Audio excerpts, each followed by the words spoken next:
क्या हो जब तुम अपने 18 साल के होने के बाद जल्दी घर जाकर अपना फेवरेट गेम खेलने के बारे में सोच रहे हो, लेकिन ये बात ट्रक उनको बहुत ही ज्यादा पसंद आ जाए, इसलिए वो तुम्हें मारकर तुम्हारे उसी फेवरेट गेम में तुम्हें रिकनेक्ट कर दे। पर सबसे बड़ी प्रॉब्लम ये हो जाए कि आप अपने फेवरेट गेम के विलन मतलब लास्ट बॉस की बॉडी में रिकनेक्ट हो जाते हो, जिसका नाम है प्राइड, जो किंगडम ऑफ फ्रासिया की फर्स्ट प्रिंसेस है। लेकिन प्राइड गेम में बहुत ही ज्यादा जल्लाद थी और उसने किंगडम की रानी बनने के बाद इतने ज्यादा ईविल काम किए कि अगले 10 साल में उसने पूरे किंगडम के घोड़े खोल के उसे पूरी तरह से बर्बाद कर दिया। इतना ही नहीं, गेम वाली प्राइड ने गेम के मेन हीरोइन और उसके सभी लवर को इतना ज्यादा परेशान कर दिया कि उन सभी ने मिलकर प्राइड को भगवान के पास भेज के अपना बदला ले लिया। इन बातों को याद करके हमारी नई प्राइड बेहोश हो जाती है और जब उसे वापस होश आता है तब उससे मिलने उसके पापा, जो इस किंगडम के प्रिंस और किंग है, वो आते हैं और वो आके बताते हैं कि प्राइड की माँ रोसा भी उसके बेहोश होने की खबर सुन के उससे मिलना चाहती थी, लेकिन क्वीन होने की वजह से उन्हें अपनी बेटी से ज्यादा अपनी प्रजा प्यारी, इसलिए वो नहीं आ पाई। और वैसे भी गेम में प्राइड अपने बचपन में अपनी मम्मी रोसा से बहुत ही कम बार मिली है। इन बातों के बाद प्राइड अपने पापा एल्बर्ट से अपनी छोटी बहन टियारा, जो उससे 2 साल छोटी है, उसके बारे में पूछती है और मन ही मन बोलती है कि गेम की हीरोइन टियारा ही है। पर एल्बर्ट को ये जान के बड़ी हैरानी होती है कि प्राइड को अपनी छोटी बहन टियारा के बारे में कैसे पता, जब उसे किसी ने बताया ही नहीं कि उसकी कोई छोटी बहन है।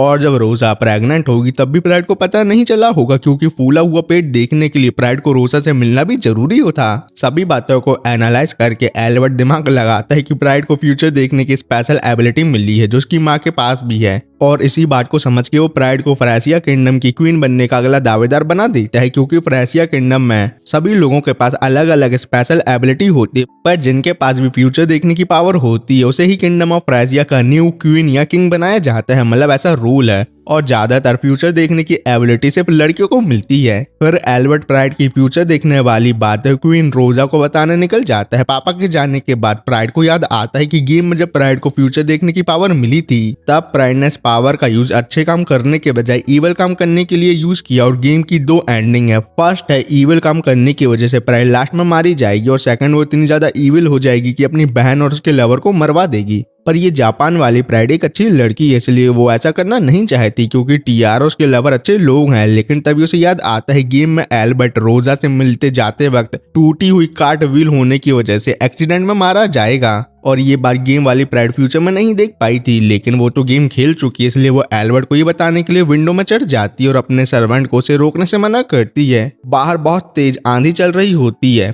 लेकिन फिर भी बड़ी ही मुश्किल से ही सही प्राइड अपने पापा एल्बर्ट को टूटे हुए व्हील के बारे में बता के उनकी जान बचा लेती है। और जब नल्ली प्राइड तेज हवा से नीचे गिरने वाली होती है तब उसका एक सर्वेंट उसे पीछे खींच के बचा लेता है। पर पता नहीं क्यों ऐसा करने के बाद सभी सर्वेंट प्राइड से अपनी जान की भीख मांगने लगते हैं, क्योंकि उसके मना करने के बाद भी कि मुझे विंडो से नीचे नहीं उतारना, सर्वेंट लोगों ने वही काम किया, इसलिए वो रोते हुए प्राइड से सॉरी बोलते हैं। तब प्राइड को समझ आता है कि गेम वाले प्राइड ने सभी सर्वेंट को इतना ज्यादा डरा के रखा था कि वो उसकी जान बचाने के बाद भी अपनी जान की भीख मांग रहे हैं, क्योंकि छोटी सी गलती करने पर भी वो किसी को भी डेथ पेनाल्टी दे देती थी। पर न्यू प्राइड गेम वाली प्राइड जैसी नहीं है, इसलिए वो पिनपिना के रोने लगती है। तभी वहाँ एल्बर्ट आता है, जिसे पहले लगता है कि सर्वेंट ने उसकी बेटी को टपली मार दी। पर प्राइड कहती है ऐसा नहीं है पापा, बल्कि इन लोगों ने तो मेरी जान बचाई, इसलिए सर्वेंट यहाँ गलत नहीं बल्कि मैं यहाँ गलत हूँ। और मन ही मन सोचती है आने वाले 10 साल में वो मरने वाली है, लेकिन मरने के पहले वो गेम वाली ईविल और निर्दयी प्राइड नहीं बनना चाहती, बल्कि अपने फ्रासिया किंगडम और उसके लोगों की मदद और सुरक्षा करना चाहती है वो।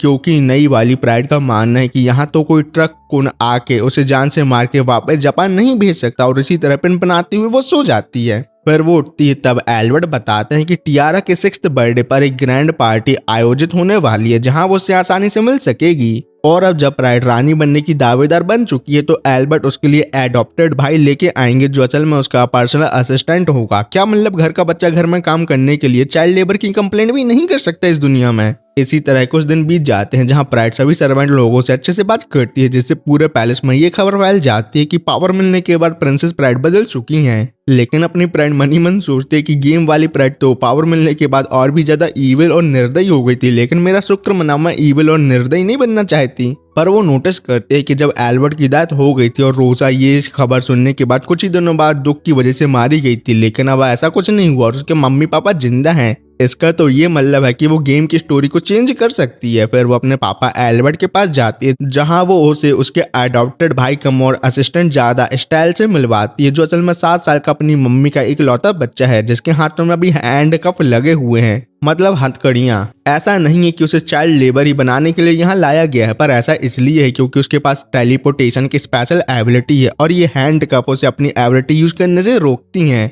और रॉयल पैलेस आते टाइम स्टाइल कई बार भागने की कोशिश कर चुका है अपनी एबिलिटी की मदद से, लेकिन जब कल प्राइड स्टाइल के साथ कॉन्ट्रैक्ट ऑफ सबऑर्डिनेशन कर लेती है तो इन हैंड कप की कोई जरूरत नहीं होगी हमें। प्राइड जब स्टाइल को गौर से देखती है तब उसे याद आता है कि स्टाइल तो गेम में हीरोइन के बहुत सारे हीरो में से एक है और गेम में प्राइड ने धोखे से स्टाइल को ये बोल के कॉन्ट्रैक्ट साइन करवा लिया था कि अगर तुम ये कॉन्ट्रैक्ट साइन करते हो तो मैं तुम्हें तुम्हारी मम्मी से मिलवाने की परमिशन दिलवा सकती हूँ। पर इविल प्राइड ने स्टाइल से कॉन्ट्रैक्ट और सबऑर्डिनेशन की जगह कॉन्ट्रैक्ट ऑफ फिल्थी साइन करवा लिया था, क्योंकि एक कॉमनर बच्चे को पढ़ना लिखना नहीं आता, इसलिए स्टाइल ने भी कॉन्ट्रैक्ट को अनपढ़ होने की वजह से साइन कर दिया। पर इस न्यू कॉन्ट्रैक्ट की वजह से स्टाइल प्राइड की किसी भी बात मानने पर मजबूर हो जाता है, मतलब वो प्राइड की कोई भी बात रिजेक्ट और मना नहीं कर सकता। ये बातें याद आते ही प्रेजेंट वाली प्राइड ठान लेती है कि वो गेम की स्टोरी को कतई फॉलो नहीं करेगी, इसलिए वो रात के अंधेरे में स्टाइल से मिलने आती है और उसे उसकी हैंड कफ की चाबी देती है जो वो अपने पापा एल्बर्ट के पास से चुपके से लेके आई है, जिससे स्टाइल अपनी टेलीपोर्टेशन की मदद से बड़ी ही आसानी से अपनी मम्मी के पास जा सकता है। पर स्टाइल ऐसा करने से सख्त मना कर देता है क्योंकि उसे वार्न किया गया था अगर वो पैलेस से भाग गया तो इसकी सजा उसे और उसकी माँ दोनों को मिलेगी। और वैसे भी 2 हफ्ते पहले ही स्टाइल को बता दिया गया था कि उसे प्रिंसेस प्राइड का असिस्टेंट और बॉडीगार्ड बनना है, इसलिए उसने अपनी मम्मी के साथ अच्छा टाइम स्पेंड करते हुए रोते हुए उन्हें हमेशा के लिए बाय बोल ही दिया लास्ट में। और दूसरी बात, उसके बहुत सारे दोस्त के पास भी स्पेशल एबिलिटी है, इसलिए अगर वो अपनी मम्मी के साथ किंगडम से बहुत दूर भी भाग जाते हैं तो रॉयल ऑफिसर किसी और बच्चे जो उसके दोस्त हो सकते हैं उन्हें प्राइड के लिए ले आएंगे और ऐसा फ्यूचर वो अपने दोस्तों को नहीं देना चाहता जहां वो अपनी फैमिली से भी नहीं मिल सकते। ये बातें सुन के प्राइड, जो असल में 8 साल की है लेकिन दिमाग से 18 की है, वो सोचती है कि उसने ये दिमाग क्यों नहीं लगाया कि एक 7 साल का लड़का सब कुछ सोच समझ के ही अपनी माँ से दूर उसका असिस्टेंट और बॉडीगार्ड बनने आया होगा। इसलिए वो स्टाइल को बाय बोल के चली जाती है और दूसरे दिन स्टाइल प्राइड के साथ कॉन्ट्रैक्ट ऑफ सबऑर्डिनेशन साइन कर लेता है, जिससे वो ऑफिशियली रॉयल फैमिली का प्रिंस और प्राइड का भाई कम असिस्टेंट और बॉडीगार्ड बन जाता है। इसी के साथ स्टाइल प्राइड से वादा करता है कि वो उसे और उसकी छोटी बहन टियारा की सभी खतरों से रक्षा करेगा। तो प्राइड कहती है कि अब तुम मुझे सिर्फ प्राइड बोलो, प्रिंसेस प्राइड नहीं,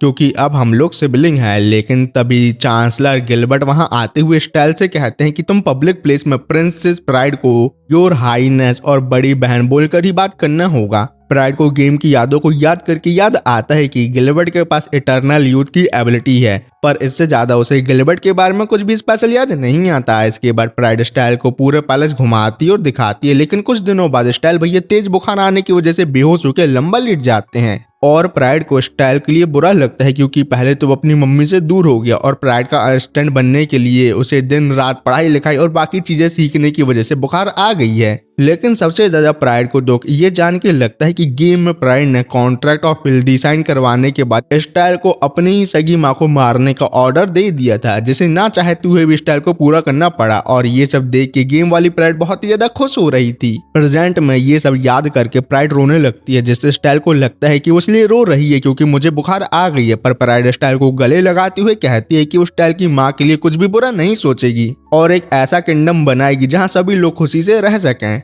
लेकिन फिर बहुत ही सीरियस टोन में स्टाइल से कहती है, अगर मैं कभी ईविल और निर्दयी क्वीन बन जाती हूँ तो तुम किंगडम को बर्बाद होने से बचाने के लिए बिना सोचे समझे मुझे मार देना। ये बात हमेशा याद रखना स्टाइल। गेम लाइफ में जब स्टाइल अपनी माँ का काम खत्म करके वापस आके प्राइड को निपटाने का ट्राई करता है तो वैसे नहीं कर पाता है क्योंकि कॉन्ट्रैक्ट साइन करने के बाद एक सर्वेंट अपने मास्टर को निपटा नहीं सकता। तब स्टाइल ने प्राइड से पूछा कि तुमने ये सब क्यों किया था। प्राइड ने कहा कि सिर्फ टाइम पास और मजे करने के लिए। क्या मतलब ये तुम्हारी एक्स गर्लफ्रेंड ने भी बोला था।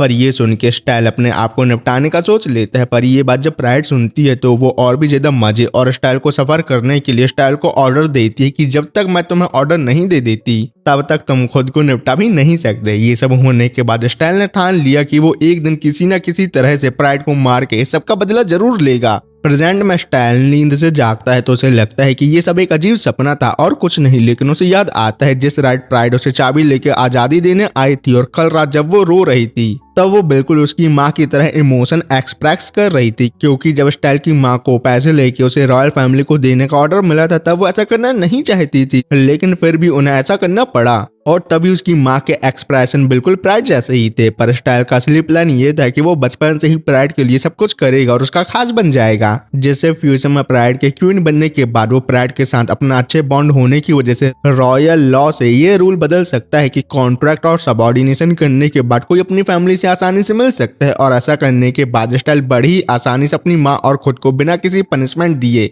उनसे मिल सकता है। लेकिन उसने सुना था कि फर्स्ट प्रिंसेस प्राइड अपने पापा की परी होने के साथ साथ बहुत ही गुस्से वाली है, पर उसे समझ नहीं आता अगर अफवाहें सही है तो कल रात प्राइड ने ये क्यों बोला, अगर मैं फ्यूचर में इविल और निर्दयी क्वीन बन जाती हूँ तो मुझे निपटा देना। प्रेजेंट टाइम पर प्राइड स्टाइल के पास आती है और उसे अपने साथ एक रूम पर लाती है, जहां प्रिंस एल्बर्ट स्टाइल को उसकी माँ की तरफ से एक लेटर देते और कहते हैं कि इस बारे में तुम पैलेस में किसी को नहीं बताना, और ये सब मैंने प्राइड के रिक्वेस्ट करने पर कर रहा हूँ। और नॉर्मली रॉयल फैमिली का हिस्सा बनने के बाद कोई भी अपनी प्रीवियस फैमिली से ना तो बात कर सकता है और मिलने की बात तो भूल ही जाओ, पर प्राइड के रिक्वेस्ट करने पर तुम साल में एक बार अपनी मम्मी को लेटर लिख सकते हो और वो भी तुम्हें साल में एक बार लेटर लिख सकती है। लेटर में मम्मी ने लिखा होता है, स्टाइल बेटा, गांव वाले मेरा अच्छे से ख्याल रख रहे हैं और मेरी बहुत इज्जत भी करते हैं, इसलिए तुम मेरी चिंता मत करो। और प्रिंसेस प्राइड की रिक्वेस्ट करने की वजह से प्रिंस एल्बर्ट ने ये तरीका निकाला है जिससे हम दोनों एक दूसरे का हाल चाल ले सकते हैं, इसलिए मैं तुम्हारे लेटर का इंतजार करूंगी। ये सब पढ़ के स्टाइल जोर जोर से रोने लगता है और सबके लिए प्राइड का दिल से शुक्रिया अदा करता है। बाद में स्टाइल अपने रूम में सोच रहा होता है वो अपनी माँ के लिए लेटर में क्या लिखे, तब उसे नीचे कुछ लोगों की आवाज सुनाई देती है। जब वो अपनी टेलीपोर्टेशन एबिलिटी से नीचे जाकर चुपके से उनकी बातें सुनता है तब उसे पता चलता है कि गिलबर्ट पैलेस के सभी बड़े पद वाले लोगों से कहता है कि प्रिंसेस प्राइड क्वीन बनने के लायक बिल्कुल नहीं है, क्योंकि वो शैडो में रह के नए स्टाइल को बुली और परेशान करती हैं। तो जरा सोचो क्वीन बनने के बाद वो कैसा कैसा काम करेंगी, और ये बात एल्बर्ट और क्वीन रोजा को भी मालूम है, इसलिए वो सोच रही हैं कि प्राइड को नेक्स्ट क्वीन बनाना सही है या नहीं। इन सभी बातों को सुन के स्टाइल को समझ तो आ जाता है कि गिलबर्ट जो भी बोल रहा है वो सब झूठ है, लेकिन वो ऐसा क्यों कर रहा है उसे अभी नहीं पता। इसलिए वो गिलबर्ट की इन बातों के बारे में प्रिंसेस प्राइड और उसके नए मम्मी पापा को बताने के बारे में सोच रहा होता है, लेकिन उसे जल्दी समझ आ जाता है कि मेरी बात पर कोई भरोसा नहीं करेगा, क्योंकि मैं अभी अभी पैलेस पर नया आया हूँ। इसलिए वो डिसाइड कर लेता है कि वो बुक और बाकी सभी चीजों की मदद से बहुत इंटेलिजेंट बनेगा, जो लोगों की फेस और बॉडी लैंग्वेज को पढ़ के समझ सके कि वो क्या सोच रहे हैं, और अपनी इमेज सभी लोगों जिसमें रॉयल फैमिली के साथ साथ इस किंगडम की प्रजा भी आती है उनके सामने वो इतनी अच्छी कर लेगा कि सभी लोगों को उसकी बात पर भरोसा करना ही पड़ेगा। और वो मनी मन प्राइड से वाव कर लेता है कि किसी भी हालत में वो प्राइड को ही क्वीन बनाने में मदद करेगा। इतना ही नहीं, प्राइड को किसी भी मुसीबत से प्रोटेक्ट वो करेगा और उस रुकावट को भी खत्म करेगा, जिस वजह से प्राइड इस बात से डर रही है कि वो फ्यूचर में एक इविल और निर्दयी क्वीन बन सकती है। स्टाइल ये सब इसलिए करने को रेडी हो गया है क्योंकि अभी वाली प्राइड ने वादा किया है कि वो उसकी माँ और उस किंगडम की प्रजा को खुश देखना चाहती है, जिसके लिए प्राइड अपनी जान देने को भी रेडी है खुशी खुशी। कुछ दिनों बाद टियारा के 6th बर्थडे का दिन आ जाता है और इसी वजह से बहुत बड़े बड़े लोग पैलेस में आते हैं। इतना ही नहीं, आज ही के दिन सभी लोगों के सामने प्राइड को नेक्स्ट क्वीन बनाने का दावेदार अनाउंस किया जाएगा। प्राइड अंदर जाने से पहले बहुत ही ज्यादा नर्वस होती है, पर स्टाइल उसको नॉर्मल रहने में मदद करता है। अंदर जाने के बाद क्वीन रोजा अपनी पहली बेटी को इतने सालों बाद देख के बहुत ही ज्यादा खुश होती है। इसके बाद स्टाइल सभी को अपना फुल इंट्रोडक्शन देता है एज अ रॉयल फैमिली के न्यू प्रिंस के तौर पर। इसके बाद पार्टी गर्ल और सेकंड प्रिंसेस टियारा अपने पापा के साथ अंदर आती है, जहां प्राइड को वो अपनी माँ रोसा जितनी खूबसूरत लगती है और इसी वजह से वो गेम की हीरोइन है, ऐसा प्राइड को लगता है। और टियारा उन लोगों को हील करके अपना लवर बनाएगी जिन लड़कों के गेम वाली प्राइड ने घोड़े खोल के रखे थे। पर न्यू प्राइड अपनी छोटी बहन से बहुत ही अच्छे से बात करती है और उसकी प्रोटेक्शन करने का वादा भी करती है दिल से। स्टाइल भी टियारा को उसके भाई के रूप में इंट्रोड्यूस करता है और कहता है कि हम दोनों का काम अपनी बड़ी बहन को क्वीन बनाना है। इस बात से स्टाइल सभी आए हुए लोगों के सामने ये साबित कर देता है कि हम भाई बहन के बीच बहुत गहरा रिश्ता है। इन बातों के बाद क्वीन रोजा सभी लोगों को बताती है कि 1 महीने पहले प्रिंसेस प्राइड को फ्यूचर देखने की एबिलिटी मिली है और इसी वजह से मैं सभी के सामने मेरे बाद प्रिंसेस प्राइड को इस किंगडम की नेक्स्ट क्वीन बनाने की घोषणा करती हूँ, जिससे सभी लोग खुश हो जाते हैं। पर मैं आप लोगों को बता दूं, क्वीन रोजा के मरने के बाद या वो अपनी मर्जी से क्वीन की पोजीशन छोड़ देती हैं, तभी प्राइड नेक्स्ट क्वीन बन पाएगी। पर इतने अच्छे और हैप्पी मोमेंट में गिलबर्ट वहां आके टियारा से कहता है, अगर आपके पास भी फ्यूचर देखने की एबिलिटी होती तो आप प्रिंसेस प्राइड से भी कई अच्छी क्वीन बनती मेरी छोटी प्रिंसेस। पर ये बात सुन के स्टाइल और गिलबर्ट के बीच गर्मा गर्मी हो जाती है। जब गिलबर्ट प्राइड से फ्यूचर पॉलिटिक्स के बारे में बात करने लगता है तब एल्बर्ट उसके पास आके उसे अपने साथ ले जा लेता है, वो भी जोर जबरदस्ती। पर कुछ देर बाद रोजा एल्बर्ट से कहती है 1 महीने के अंदर स्टाइल ने गिलबर्ट से प्राइड के लिए गर्मा गर्मी कर ली। और सच में जैसा एल्बर्ट तुमने कहा था, फ्यूचर देखने की पावर मिलने के बाद प्राइड बदल गई है और मैं उसका फ्यूचर भी नहीं देख पा रही, क्योंकि प्राइड का फ्यूचर प्रेजेंट टाइम में ही चेंज हो रहा है, ऐसा मुझे लग रहा है। पार्टी में नाइट आर्मी का कमांडर और लीडर रॉड्रिक आता है, जो प्राइड को उसके फ्यूचर क्वीन और उसकी छोटी बहन की बर्थडे की बधाई देता है। पर पता नहीं क्यों रॉड्रिक प्राइड को देखा देखा लगता है, लेकिन उसे याद नहीं आता उसने गेम में इसको कब और कहां देखा था। इन्हीं बातों के बीच रॉड्रिक कहता है, मैं फ्यूचर में आपकी मुलाकात अपने बेटे से जरूर करवाना चाहूंगा। फिर पार्टी से बाहर आके प्राइड मन ही मन बोलती है अगर फ्यूचर में वो ईविल भी बन जाती है, जिस वजह से उसके भाई बहन जो अभी उससे प्यार करते हैं, फिर चाहे वो उससे नफरत भी करने लगे, तब भी वो अपनी पूरी कोशिश करेगी इस किंगडम और यहाँ के लोगों को बर्बाद होने से बचाने के लिए। फिर इसी तरह 3 साल बीत जाते हैं, जहां अभी स्टाइल कार के साथ शॉट चलाने की ट्रेनिंग करके अपने आप का सेल्फ डिफेंस करना सीख रहा होता है। तो साइड में उसको ट्रेनिंग करता टियारा और प्राइड देख रही होती है। तब प्राइड टियारा को बताती है कि जिन सिबलिंग में खून का रिश्ता नहीं होता वो बड़े होने के बाद शादी कर सकते हैं, और ऐसा करना रॉयल फैमिली में बहुत सालों से चलता आ रहा है। तो इसका मतलब यह है कि फ्यूचर में प्राइड और स्टाइल की शादी होगी। ये बात सुन के ट्रेनिंग करता हुआ स्टाइल शर्मा जाता है और हार जाता है। इसके बाद प्राइड कार्ल के साथ सेल्फ डिफेंस करने की ट्रेनिंग करती है और उसे बड़ी आसानी से हरा देती है, क्योंकि गेम के लास्ट बॉस मतलब विलन होने के नाते उसके पास एक बार देख के सबको मास्टर करने की चीट स्किल है। इतने अच्छे से प्राइड को वो फाइट करता देख स्टाइल कहता है, ऐसे पर्सन को मैं कैसे प्रोटेक्ट कर सकता हूँ जो मुझसे कई ज्यादा फाइटिंग करने में अच्छा है। इस पर प्राइड कहती है कि लेकिन अगर कोई मेल और स्ट्रॉन्ग आदमी मुझे पिन डाउन कर देता है तो उसको मैं नहीं हरा सकती, इसलिए तब तुम्हें ही मुझे प्रोटेक्ट करना होगा। इन बातों के बीच प्राइड को लगता है जैसे गेम के मिडिल स्टोरी आते आते टीआर और स्टाइल के बीच रोमांटिक रिलेशनशिप डेवलप होना शुरू हो गया था।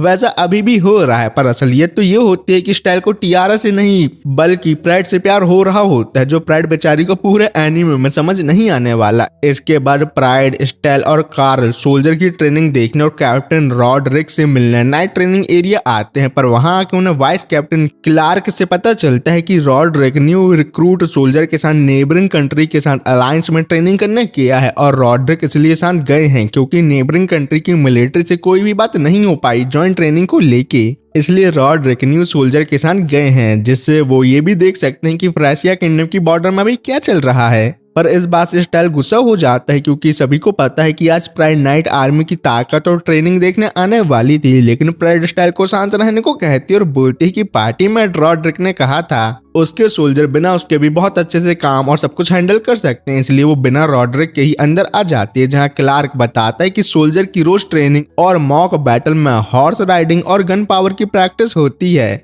लेकिन तभी एक सोल्जर भागा भागा वहां आके बताता है कि रॉड्रिक और न्यू रिक्रूट सोल्जर की नेबरिंग कंट्री जाते समय रास्ते पर उनके ऊपर अटैक हो गया है और क्लार्क वाइस कैप्टन है तो सभी को उसे ही ऑर्डर देना होगा। मीटिंग रूम में एक सोल्जर के पास एक स्पेशल एबिलिटी होती है जो दोनों साइड वीडियो कॉल कर सकती है और इसी की मदद से रॉड्रिक बताता है कि नेबरिंग कंट्री के वो लोग जो इस बात के खिलाफ है कि दोनों कंट्री के बीच अलायंस हो रही है, उन लोगों ने हम पर हमला कर दिया और हमारी एमओ खत्म होने वाली है और अभी हमारे लोग बस घायल हो रहे हैं। सिंपल शब्दों में उनके घोड़े खुल चुके हैं, मतलब वो डिसएडवांटेज में है। इस पर क्लार्क कहता है 30 मिनट में स्पेशल एबिलिटी यूजर आपकी मदद करने पहुंच जाएंगे कैप्टन, लेकिन तब तक एमओ और हीलिंग का सामान न होने की वजह से रॉड्रिक और बाकी लोग निपट सकते हैं, इसलिए यहाँ प्राइड स्टाइल को मदद करने को कहती है और सभी को बताती है कि जब तक स्टाइल को एग्जैक्ट कोऑर्डिनेशन पता है तब तक वो अपनी बॉडी वेट तक के आइटम किसी भी जगह टेलीपोर्ट कर सकता है अपनी टेलीपोर्टेशन एबिलिटी की मदद से। और ऐसा ही होता है, स्टाइल एमओ और हीलिंग आइटम रॉड्रिक लोगों के पास टेलीपोर्ट कर देता है। पर वहां एक सोल्जर कहता है इस पावर से हम लोग सीधा एनिमी लोगों के ऊपर बॉम्ब गिरा के ये लड़ाई आसानी से जीत सकते हैं। स्टाइल भी ऐसा करने के लिए रेडी है, बस प्राइड को उसे ऐसा करने का ऑर्डर देना है, लेकिन प्राइड ये सब नहीं करना चाहती और वो वहां मौजूद दोनों साइड के सोल्जर को स्टाइल की टेलीपोर्टेशन एबिलिटी को सीक्रेट रखने की रिक्वेस्ट करती है। और इन्हीं बातों के बीच क्लार्क बताता है कैप्टन रीइंफोर्समेंट आपके पास जल्दी आने वाली है और वो सीधा क्लिफ पर जाकर ही एनिमी से लड़ाई करेंगे और आप लोग नीचे से भी एनिमी पर हमला करने पर रॉड्रिक कहता है रीइंफोर्समेंट को वार्न करो कि क्लिफ तक जाने के रास्ते में बहुत केयरफुल रहें क्योंकि वहां की जमीन थोड़ी लूज है। ये सुनते ही प्राइड को याद आता है गेम में लूज सॉइल होने की वजह से रीइंफोर्समेंट, एनिमी और रॉड्रिक के साथ गए सभी न्यू रिक्रूट सोल्जर क्लिफ टूटने की वजह से मारे गए थे। इसलिए वो ये बात सभी को बताती है कि मुझे अपने फ्यूचर देखने की पावर से पता चला है कि क्लिफ कभी भी गिर सकती है, इसलिए हम रीइंफोर्समेंट को क्लिफ से दूर सेफ रोकने को बोलना होगा और रॉड्रिक और न्यू रिक्रूट सोल्जर को क्लिफ से दूर जाने को कहना होगा। पर रॉड्रिक क्लिफ से दूर नहीं जा पाता है क्योंकि पहले हुई फाइट के दौरान उसके पैर पर एक बहुत बड़ा स्टोन गिरने की वजह से वो अपनी जगह से हिल तक नहीं सकता और रॉड्रिक के पास स्लैश नलिफिकेशन की स्पेशल एबिलिटी होने की वजह से वो किसी भी शार्प ऑब्जेक्ट जैसे शॉर्ट से अपना पैर काट के भी अपने आप को आजाद नहीं कर सकता। इसका मतलब सिंपल है कि उसका मरना पक्का है, जिसको रॉड्रिक खुशी खुशी मान लेता है। तभी मीटिंग रूम में रॉड्रिक का बेटा आर्थर आकर अपने पापा को अपनी जान देने से मना करता है क्योंकि उनके जाने के बाद आर्थर और उसकी मम्मी कैसे अपना जीवन जी पाएंगे। इसलिए वो रॉड्रिक को किसी भी तरह वापस आने को कहता है, लेकिन ऐसा करना रॉड्रिक के लिए अब नामुमकिन है क्योंकि एनिमी लोगों ने उसको चारों तरफ से घेर लिया होता है। इसलिए वो लास्ट टाइम अपने बेटे को नाइट का फाइनल लेसन देता है तो आर्थर कहता है मुझे आपकी तरह नाइट नहीं बनना पापा, जिस पर उसके पापा कहते हैं तो मैं समझना होगा मेरे अंडर बहुत सारे सोल्जर आते हैं, अब चाहे तुम नाइट बनो या ना बनो लेकिन उनकी जान बचाना मेरा काम है क्योंकि वो फ्रेसिया किंगडम का भविष्य है और वैसे भी मैं एक हॉर्नेबल नाइट की तरह बैटलफील्ड में मरना चाहता हूँ। और इसी के साथ वन साइडेड फाइट शुरू होती है जहाँ रॉड्रिक बुरी तरह हार रहा होता है। क्लार्क अपने साइड से कम्युनिकेशन भी डिसेबल कर देता है जिससे एनिमी लोगों को फ्रेसिया किंगडम की मिलिट्री के बारे में और कोई जानकारी ना मिल सके। पर आर्थर अपने पापा को अपनी आंखों के सामने मरता देख रोने लगता है और इस सबसे प्राइड को भी बुरा लगता है कि वो सिर्फ देखने के अलावा कुछ कर नहीं सकती मदद करने के लिए। लेकिन तभी उसे वीडियो कॉल में दूसरी तरफ एक आदमी दिखता है जिसको देख के प्राइड आर्थर के पास जाके बोलती है मैं तुम्हारे पापा को जिंदा वापस जरूर लाऊंगी क्योंकि मैं अपने किंगडम के किसी भी बंदे को अपनी आंखों के सामने मरता नहीं देख सकती। इसी के साथ वो स्टाइल को उसे बैटलफील्ड में टेलीपोर्ट करने को कहती है। पहले तो स्टाइल ऐसा करने से सख्त मना कर देता है पर जब प्राइड कहती है अगर मैंने अपने लोगों को बचाने के लिए कुछ भी नहीं किया तो मैं एक अच्छी फ्यूचर क्वीन कैसे बनूंगी और वैसे भी तुम्हें तो पता ही है ना कि मैं अपने आप को अच्छे से प्रोटेक्ट कर सकती हूँ। इन बातों को सुन के ना चाहते हुए भी स्टाइल प्राइड को टेलीपोर्ट कर देता है जहाँ बैटलफील्ड में जाते ही सबसे पहले गन से प्राइड एनिमी को घायल करती है और फिर अपनी तलवारबाजी से सभी एनिमी पर हमला कर देती है और इतने खतरनाक तरीके से सभी को काट डालती है कि बाकी बचे हुए लोग उसे मॉन्स्टर समझने लगते हैं। और एक 11 साल की लड़की को इतने अच्छे से फाइट करता देख रॉड्रिक भी बहुत ही ज्यादा हैरान होता है और सभी एनिमी को मारने के बाद क्लिफ गिरना शुरू हो जाती है। लेकिन तभी प्राइड एक बंदे को रॉड्रिक को जोर से पकड़ने को कहती है अगर उसे अपनी जान बचानी है तो। और इसी के साथ प्राइड उस नए बंदे के कान में कुछ बोलती है और इसी के तुरंत बाद उन दोनों के ऊपर क्लिफ पूरी तरह से टूट कर गिर जाती है, मतलब वो लोग निपट जाते हैं। गेम में रॉड्रिक जब अपने सोल्जर को बचाते हुए मारा गया था तब गेम वाली प्राइड को ज्यादा कोई फर्क नहीं पड़ा क्योंकि वो उसका बाप नहीं था बल्कि उसका कहना था कि हमारा नाइट कैप्टन बहुत नल्ला था इसलिए वो न्यू रिक्रूट सोल्जर को बचाने के लिए मारा गया। लेकिन उसकी मौत के बाद भी सभी न्यू रिक्रूट सोल्जर क्लिफ टूट के गिरने की वजह से मारे गए हैं तो इसमें किसी का फायदा नहीं हुआ। पर मान लो रॉड्रिक जिंदा रहता और आने वाले न्यू सोल्जर को ट्रेनिंग देता तो ज्यादा अच्छा होता, पर अब क्या कर सकते हैं जब चिड़िया चुग गई खेत। लेकिन क्लार्क तुम अब से नए नाइट कैप्टन हो और जल्दी से न्यू रिक्रूट सोल्जर को नाइट आर्मी में भर्ती करो और इस सब इंसिडेंट को नल्ले और दिमाग से कमजोर रॉड्रिक की नाकामी मान के भूल जाओ। पर कॉल कट करने से पहले आर्थर को समझ आ जाता है कि प्राइड को फ्यूचर देखने वाली अपनी एबिलिटी से पहले ही पता था कि उसके पापा और सभी न्यू रिक्रूट सोल्जर क्लिफ टूट के उनके ऊपर ही गिरने की वजह से वो सब निपटने वाले हैं। तब भी उसने उन्हें वॉर नहीं किया बल्कि रॉड्रिक के मरने के बाद उनके बलिदान का मजाक उड़ा रही है। कैसी निर्दयी लड़की है ये। और इस बात को जान के आर्थर अपने पापा की मौत का बदला लेने का प्राइड से ठान लेता है, लेकिन एक कॉमनर होते हुए एक क्वीन के पास तो नहीं जा सकता, इसलिए वो प्लान बनाता है और अपने बाल काटते हुए डिसाइड करता है कि वो अपना एग्जिस्टेंस इस दुनिया से खत्म ही कर दे और अपने पापा की सभी चीजों को अपना के इस दुनिया का पापा बन जाएगा। मतलब रॉड्रिक जितना ताकतवर नाइट बनेगा और प्राइड को मार के अपना बदला पूरा करेगा। प्रेजेंट में सभी को लगता है कि रॉड्रिक और प्राइड क्लिफ टूट के गिरने की वजह से पिचके हुए आम की तरह राम जी को प्यारे हो गए हैं। पर तभी टूटे हुए स्टोन मलबे से सही सलामत वो तीनों जिंदा बाहर आते हैं और ये देख के दोनों साइड के सभी लोग बहुत ही ज्यादा खुश होते हैं। जबकि मीटिंग रूम में एक नाइट सोल्जर क्लार्क को आके बताता है हमारे सोल्जर जिसमें नाइट कैप्टन भी शामिल है वो सभी लोग बुरी तरह घायल हैं, पर तब भी हमें बिना कोई कैजुअलिटीज मतलब हमारे साइड से कोई भी इस फाइट में नहीं निपटा। ये एक अच्छी खबर है, पर आर्थर और क्लार्क रॉड्रिक को जिंदा देख बहुत ज्यादा खुश हैं। क्लार्क रॉड्रिक का बॉयफ्रेंड नहीं है बल्कि बेस्ट फ्रेंड है, इसलिए वो रॉड्रिक के जिंदा रहने पर खुश है। और आर्थर का तो रॉड्रिक पापा है तो वो तो खुश होगा ही ना। लेकिन साइड में खड़ा स्टाइल अपने आप से बहुत नाराज है क्योंकि उसका छोटा है। अरे नहीं, बल्कि वो इसलिए नाराज है क्योंकि प्राइड को प्रोटेक्ट करने वाला वाव करने के बाद भी इतना नल्ला और कमजोर है कि वो प्राइड को बैटल फील्ड में टेलीपोर्ट करने के अलावा किसी भी काम का नहीं है। क्या मतलब इस दुनिया का पोर्टल बॉय है स्टाइल। दूसरी ओर बैटल फील्ड में प्राइड सोल्जर से कहती है स्पेशल एबिलिटी ब्लॉक करने वाले हैंड कफ से इस काले कपड़े वाले कलुए बंदे को कैप्चर करके जेल में डाल दो। पर सभी न्यू रिक्रूट सोल्जर सोच रहे होते हैं पूरा ठेला लाल है, पूरा ठेला लाल है, कपड़े पहने ये छोटंकी लड़की कौन है। इस पर रॉड्रिक सभी को बताता है कि ये हमारे फ्रेसिया किंगडम की फर्स्ट प्रिंसेस है। पर ये सुन के सभी नाइट है बहुत ही ज्यादा हैरान होते हैं। पर काले कपड़े वाला आदमी जाते हुए कहता है ये कोई प्रिंसेस नहीं बल्कि एक मॉन्स्टर है। तुम लोग मेरी बात पर तभी भरोसा कर पाओगे जब तुम इस मॉन्स्टर को फाइट करते देखोगे।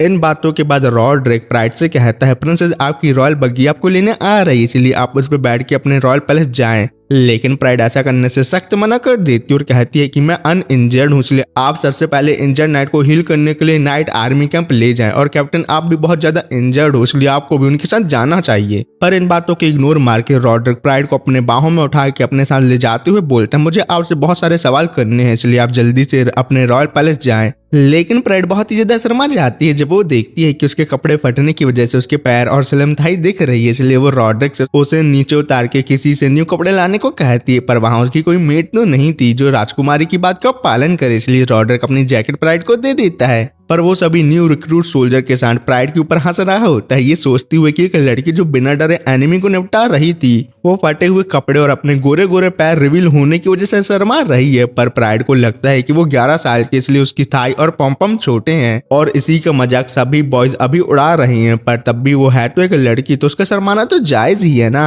इसके बाद रॉड्रिक के कहने पर रॉयल पैलेस में एक हॉल में नाइट आर्मी सोल्जर आर्थर तो दूसरे साइड प्राइड स्टाइल और टियारा बस होते हैं। मतलब इन लोगों के अलावा हॉल के अंदर और बाहर कोई नहीं होता, इसलिए जो भी बात अंदर होने वाली है वो यहाँ से बाहर नहीं जा सकती। इसी के साथ प्राइड सबसे पहले सभी नाइट सोल्जर का थैंक्स करती है क्योंकि उन सभी ने फर्स्ट प्रिंसेस की बैटल फील्ड में जाने वाली बात सीक्रेट रखी और इसलिए वो यहाँ मौजूद सभी लोगों से कहती है कि हॉल में कोई भी बिना डरे यानी रॉयल फैमिली के मेंबर से फालतू बात करने की पनिशमेंट मतलब सजा मिले मुझसे बात कर सकता है। तो रॉड्रिक सबसे पहले पूछता है उसने इतने अच्छे से शॉट चलाना और बंदूक चलाना कहाँ से सीखा। इसका जवाब प्राइड बड़ी शालीनता से देते कि शॉट चलाना उसने कार्ल से और बंदूक चलाना उसने नाइट कैंप आर्मी में देख के सीखा। ये सुन के सब हैरान होते हैं। पर इसके बाद रॉड्रिक प्राइड से पूछता है आपको कैसे पता वो काले कपड़े पहनने वाला बंदे के पास स्पेशल एबिलिटी है। तो इस पर प्राइड सच तो नहीं बता सकती कि उससे गेम खेलने की वजह से फ्यूचर की सभी चीजें पता है, इसलिए वो कहती है मेरे फ्यूचर देखने वाली पावर की मदद से मैंने देखा था कि वो बंदा क्लिफ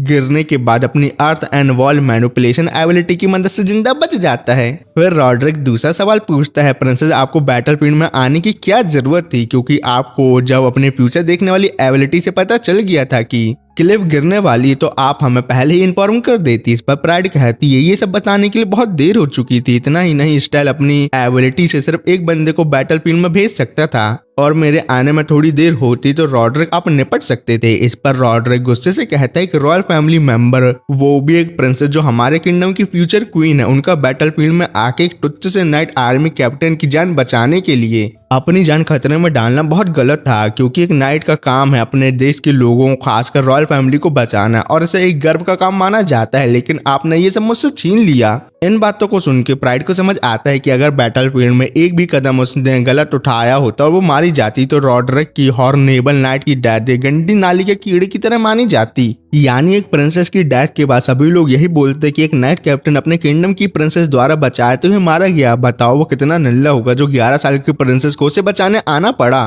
पर जब प्राइड आर्थर को देख के उसका रोता हुआ फेस याद करती है तो वो कहती है कैप्टन तुम्हें नहीं पता तुम्हारी लाइफ कितनी इंपॉर्टेंट है, मान लो मैं हेल्प करने नहीं आती और तुम मारे जाते तो सोचो उन न्यू रिक्रूट नाइट सोल्जर को कौन तुम्हारी जितनी अच्छी ट्रेनिंग देके स्ट्रांग बनाता जिससे वो किंगडम की प्रजा को हर खतरे से बचा सकते, कोई नहीं ना। और दूसरी बात मैं इस किंगडम की होने वाली फ्यूचर क्वीन हूँ जो अपने किंगडम के किसी भी बंदे को अपनी आंखों के सामने मरता नहीं देख सकती, इसलिए अगर आपकी जगह कोई नॉर्मल लाइट या सिटीजन भी होता तब भी मैं उसे बचाने के लिए बैटल फील्ड में जरूर जाती, क्योंकि मेरा धर्म ही अपने किंगडम के लोगों की सुरक्षा करना है। लेकिन मुझे पता है मेरा बैटलफील्ड में जाके फाइट करना बहुत गलत है, इसलिए रॉयल फैमिली की मेंबर होने के बावजूद मैं ऐसा करने के लिए आप सभी से तहे दिल से माफी मांगती हूँ। प्राइड की इन सभी बातों को सुन के क्लार्क कहता है, एज अ नाइट होने के नाते एक प्रिंसेस का बैटलफील्ड में जाना बहुत गलत है, पर एक दोस्त होने के नाते आपने मेरे बेस्ट फ्रेंड रॉड्रिक की जान बचा के पूरे नाइट आर्मी कैंप पर बहुत बड़ा एहसान किया है, जिसका मैं प्रिंसेस आपका तहे दिल से शुक्रिया अदा करता हूँ। तभी आर्थर भी प्राइड से उसके पापा की जान बचाने के लिए दिल से शुक्रिया अदा करता है और कहता है, मेरा एक सवाल है, मैंने बहुत सालों से एक नाइट बनने की ट्रेनिंग नहीं की है क्योंकि मेरे पास एक स्पेशल एबिलिटी है, पर वो एक नाइट सोल्जर बनने में मदद नहीं कर सकती। मतलब वो फाइटिंग एबिलिटी नहीं है और अपनी स्पेशल एबिलिटी अवेकन करने के बाद से मैंने नाइट सोल्जर बनने का सपना छोड़ दिया, क्योंकि मैं एक नल्ली स्पेशल एबिलिटी जो फाइट में काम नहीं आने वाली उसके होते हुए नाइट के एग्जाम को फेल करता, तो मैं इस सब से अपने पापा को सभी के सामने शर्मिंदा करता, इसलिए मैंने अपने नाइट बनने का सपना ही छोड़ दिया। पर आज जब मैंने अपने पापा को अपनी आंखों के सामने ऑलमोस्ट मरता देखा, तब मैंने ठान लिया कि मैं अपने पापा से भी ताकतवर नाइट बनना चाहता हूँ, जिससे मैं अपने करीबी लोगों को प्रोटेक्ट कर सकूं। तो आप बताइए, जिसने सालों से नाइट सोल्जर बनने की ट्रेनिंग नहीं की, वो एक नाइट बन सकता है या नहीं? प्राइड को जब आर्थर का नाम पता चलता है तो उसे तुरंत याद आता है कि गेम में आर्थर नाइट कैप्टन था और टियारा के सभी लवर में से सिर्फ केवल वही इतना तलवारबाजी में ताकतवर था कि लास्ट बॉस प्राइड को भी हरा सकता था। पर अभी प्राइड हमें आर्थर की ट्रू स्पेशल एबिलिटी के बारे में नहीं बताती कि वो क्या है। इन बातों को याद करके प्राइड आर्थर से कहती है, मैंने फ्यूचर देखा है जहाँ तुम एक हॉर्नेबल नाइट जरूर बनोगे। पर उसके कान में धीरे से बोलती है, अगर मैं फ्यूचर में किंगडम के लोगों के लिए एनिमी बन जाती हूँ तो मुझे बिना सोचे समझे निपटा देना, और मैंने फ्यूचर में ये सब नहीं देखा, बस तो मैं ऐसा ही बता रही हूँ। आर्थर को लास्ट बात तो समझ नहीं आती, पर तब भी वो वादा करता है कि मैं एक नाइट बनने के बाद प्राइड को हर खतरे से प्रोटेक्ट करूंगा। इन बातों के बाद रॉड्रिक भी दिल से रोते हुए प्राइड का उसकी जान बचाने के लिए शुक्रिया अदा करता है, पर सबसे ज्यादा इस बात से वो खुश है कि उसका बेटा आर्थर फिर से नाइट बनने के अपने सपने को पूरा करने को रेडी हो गया है। आर्थर भी मन ही मन कहता है, मुझे नहीं पता प्रिंसेस प्राइड ने ऐसा क्यों बोला कि अगर मैं फ्यूचर में किंगडम के लोगों के लिए एनिमी बन जाती हूँ तो मुझे मार देना, पर मैं ये पक्का वादा और वाव करता हूँ, जैसे आपने मुझे आज बचाया है वैसे ही मैं आपको हर खतरे से प्रोटेक्ट करूंगा और उन सभी लोगों को मार दूंगा जो भी आपके रास्ते की रुकावट बनेंगे। इतना ही नहीं, मैं आपको कभी भी रॉन्ग पाथ में जाके इविल बनने नहीं दूंगा प्रिंसेस प्राइड। आर्थर हमें बताता है कि वो बचपन से ही नाइट बनने की ट्रेनिंग कर रहा था, क्योंकि उसके पापा भी एक अनडिफीटेड नाइट थे जिनके पास स्लैश नलिफिकेशन की स्पेशल एबिलिटी थी, जिस वजह से कोई भी स्लैश उन्हें इंजर्ड नहीं कर सकता था। और इसी वजह से आर्थर भी अपने पापा जैसा स्ट्रॉन्ग नाइट बनने के लिए उनसे ट्रेनिंग ले रहा था और सब लोग काफी खुश थे। फिर एक दिन आर्थर को पता चलता है कि उसकी स्पेशल एबिलिटी अवेकन हो गई है, जिससे वो किसी भी प्लांट को बहुत जल्दी ग्रो और सख्त और स्ट्रॉन्ग बना सकता है। इस बात से उसकी फैमिली तो बहुत ज्यादा खुश थी, लेकिन बाकी लोगों को ये पसंद नहीं आता, खासकर वो 4 लोग जो हर जगह मिल जाते और कहते हैं एक हॉर्नेबल नाइट कैप्टन के बेटे के पास इतनी बेकार स्किल है जो कॉम्बैट में काम की भी नहीं है। बताओ ये कितनी बेइज्जती वाली बात है। हट। उनकी ये बातें सुनकर और खुद एक्सपीरियंस करके आर्थर समझ जाता है कि चाहे वो जितनी भी मेहनत कर ले, वो उसके पापा जितना स्ट्रॉन्ग नाइट नहीं बन सकता कभी भी, क्योंकि उसके पास कॉम्बैट ओरिएंटेड स्किल नहीं है। इसलिए वो नाइट बनने का सपना छोड़ देता है और फार्मर बन के अपना जीवन जीने का ठान लेता है। लेकिन प्रेजेंट में वो फिर से अपना सपना पूरा करना चाहता है, क्योंकि उसने अपने पापा को अपनी आंखों के सामने ऑलमोस्ट मरते हुए देखा था। तभी वहां रॉड्रिक सुबह लेट घर आता है, क्योंकि वो रात भर क्लार्क के साथ माल तेज कर रहा था, मतलब वो ड्रिंक कर रहा था। पर इतना थका होने के बाद भी वो कहता है कि आर्थर बेटा, मैं तुम्हारे साथ शॉर्ट ट्रेनिंग अभी भी कर सकता हूँ, तुम टेंशन मत लो। उसके बाद बाप बेटे की मॉक बैटल स्टार्ट होती है, जहाँ आर्थर बहुत जल्दी हार जाता है। लेकिन रॉड्रिक हैरान होता पूछता है, क्या तुमने इतने सालों में कभी भी शॉर्ट चलाने की ट्रेनिंग नहीं की? आर्थर कहता है, पापा आप मेरा मजाक क्यों उड़ा रहे हो, जब आपको पता है मैंने सालों से तलवार को हाथ भी नहीं लगाया है। लेकिन रॉड्रिक और भी ज्यादा हैरान हो जाता है, क्योंकि फाइट के दौरान उसकी शॉट आर्थर के शॉट की वजह से थोड़ी डैमेज हो जाती है, जिससे ये साफ साफ प्रूव होता है कि आर्थर स्वॉर्डमैनशिप में रॉड्रिक से भी ज्यादा टैलेंटेड है। तभी आर्थर की मॉम और रॉड्रिक की आइटम वहां आते हुए पूछती है, सुबह सुबह बाप बेटे क्या कर रहे हैं? जहां बातों बातों में मम्मी को पता चल जाता है कि रॉड्रिक के साथ कुछ गलत हुआ था, क्योंकि लड़कियों से कुछ भी छुपाना बहुत मुश्किल है, फिर चाहे तुम इंस्टाग्राम के एल्गोरिदम का बहाना मारकर बचने की कोशिश क्यों न कर लो। पर रॉड्रिक अपनी वाइफ को ये नहीं बताना चाहता कि वो कल बैटलफील्ड में ऑलमोस्ट भगवान को प्यारा होने वाला था, इसलिए वो अपनी शॉट छोड़कर वहां से दुम दबा के भाग जाता है। फिर हमें गेम का एक सीन दिखाया जाता है जहां नाइट कैप्टन बन चुका आर्थर टियारा को अपने आप को टच करने से मना करता है क्योंकि वो इविल प्राइड पर बहुत ज्यादा गुस्सा होता है, क्योंकि प्राइड को पहले से ही पता था क्लिफ टूट कर गिरने वाली है और सब लोग मारे जाएंगे, फिर भी उसने इसके बारे में किसी को कुछ नहीं बताया। लेकिन आर्थर को सबसे ज्यादा गुस्सा इस बात पर होता है कि उसके पापा के मरने के बाद प्राइड उनके निपटने का मजाक उड़ा रही थी इंस्टेड ऑफ उसे कंसोल करने के। और क्योंकि टियारा प्राइड की बहन है तो आर्थर ये भी सोचता है कि दोनों बहन के अंदर एक ही खून है क्योंकि उनके पापा एक ही हैं, इसलिए वो इनडायरेक्टली टियारा से भी नफरत करता है। सीन फिर प्रेजेंट में शिफ्ट होता है जहां प्राइड ये सब सोच रही होती है, तभी उसके आई साइड बैठे स्टाइल और टियारा से पूछते हैं, दीदी आपको क्या हुआ, आप इतनी सन्ने बन्ने क्यों हो? तो प्राइड तुरंत बात टाल देती है और कहती है वो बस मैं ये सोच रही थी आर्थर ने अपनी शॉर्ट ट्रेनिंग की प्रैक्टिस स्टार्ट की या नहीं। इस पर सब लोग कहते हैं कि आपने उसे इतना अच्छा मोटिवेट किया कि वो जरूर अभी प्रैक्टिस ही कर रहा होगा। इसके बाद तीनों नाइट आर्मी कैंप पहुंचते हैं। वहां प्राइड एनिमी को बुरी तरह तलवारबाजी से निपटाने की वजह से काफी ज्यादा फेमस हो चुकी होती है, इसलिए जैसे ही वो कैंप आती है नए और पुराने सोल्जर उसे चारों तरफ से घेर लेते हैं। तभी रॉड्रिक भागते हुए वहां पहुंचता है और वो इतनी जल्दी में आया होता है कि रास्ते में टकरा कर अपने माथे में चोट भी लगा लेता है। ये देख के प्राइड मन ही मन बोलती है, मैं रॉड्रिक से पूछना तो चाहती हूँ कि आपको ये चोट कैसे लगी, पर अगर मैं ये सवाल पूछ लेती हूँ तो रॉड्रिक की सभी के सामने बेइज्जती हो जाएगी कि एक नाइट कैप्टन होते हुए वो किसी छोटी सी चीज से इंजर्ड हो गया, बताओ। इस पर क्लार्क प्राइड को बताता है कि रॉड्रिक अभी पूरी तरह ठीक नहीं हुआ, लेकिन फिर भी वो सोल्जर को ट्रेन करने आ गया। इतना ही नहीं, कल रात से आज सुबह तक उन्होंने मेरे साथ काफी ज्यादा माल तेज किया, इसलिए उनकी अभी ये हालत है। पर सबसे बड़ी बात यह है कि रॉड्रिक अपने बेटे को लेकर बहुत ज्यादा इमोशनल और खुश है, मतलब वो बेटा पगलू है सिंपल शब्दों में। इस पर रॉड्रिक खुद कहता है कि वो बेटा पगलू क्यों ना हो, क्योंकि इतने सालों बाद उसके बेटे ने फिर से नाइट बनने का सपना जीना शुरू किया है और आज तो उसने उसके साथ ट्रेनिंग भी की। इन बातों के बीच आर्थर वहां आता और कहता है पापा आप अपनी शॉट घर पर ही भूल गए थे और ये सब कल रात ज्यादा माल तेज करने की वजह से हुआ है। जब आर्थर की नजर वहां प्राइड को देखती है तो वो बहुत ही ज्यादा शर्माने लगता है और वहां मौजूद सभी नाइट को पता होता है कि आर्थर प्राइड को पसंद करता है, इसलिए वो उसे छेड़ने लगते हैं। यहाँ तक कि क्लार्क भी पीछे नहीं हटता और कहता है कि आर्थर तुम प्रिंसेस प्राइड से कुछ जरूरी बात करना चाहते थे ना। इस पर आर्थर गुस्से से कहता है जब मैं एक नाइट बन जाऊंगा तो मैं खुद उनसे पर्सनली जाके वो बात बोल दूंगा, तो तुम ज्यादा इस समय बीच में मत पड़ो वर्जिन नल्ले कहीं के। प्राइड भी आर्थर की शॉर्ट ट्रेनिंग करने वाली बात से बहुत ही ज्यादा खुश होती है। तभी टियारा कहती है बड़ी बहन हम लोग तो यहाँ कैप्टन रॉड्रिक की जैकेट वापस करने आए थे ना। जब रॉड्रिक अपनी जैकेट लेता है तो उसे प्राइड का वो इंसिडेंट याद आता है जहां वो अपने कपड़े फटे होने की वजह से बहुत ही ज्यादा शर्मा रही थी। प्रेजेंट में ये याद करके रॉड्रिक बहुत ही ज्यादा हंसने लगता है, लेकिन उससे प्राइड गुस्सा हो जाती है और वापस जाते हुए कहती है कि रॉड्रिक अगर तुमने उस इंसिडेंट के बारे में किसी को भी बताया और कभी भी बातें की तो मुझसे बड़ा कोई नहीं होगा। पर जाने से पहले स्टाइल आर्थर के पास जाता है और कहता है कि मैं तुम्हारे साथ शॉर्ट ट्रेनिंग करना चाहता हूँ और आज के लिए मैं तुम्हें अपना ट्रेनिंग पार्टनर चुनता हूँ। ये सुन के सब हैरान हो जाते हैं, लेकिन स्टाइल कहता है कि अगर आज की शॉर्ट ट्रेनिंग अच्छी जाती है और तुम एक अच्छे पार्टनर साबित होते हो तो मैं तुम्हें रोज रॉयल पैलेस में आने के लिए इन्वाइट करूंगा। मैं ऐसा इसलिए करना चाहता हूँ क्योंकि इससे हम दोनों साथ में स्ट्रॉन्ग बन सकते हैं। इस बात पर आर्थर भी रेडी हो जाता है।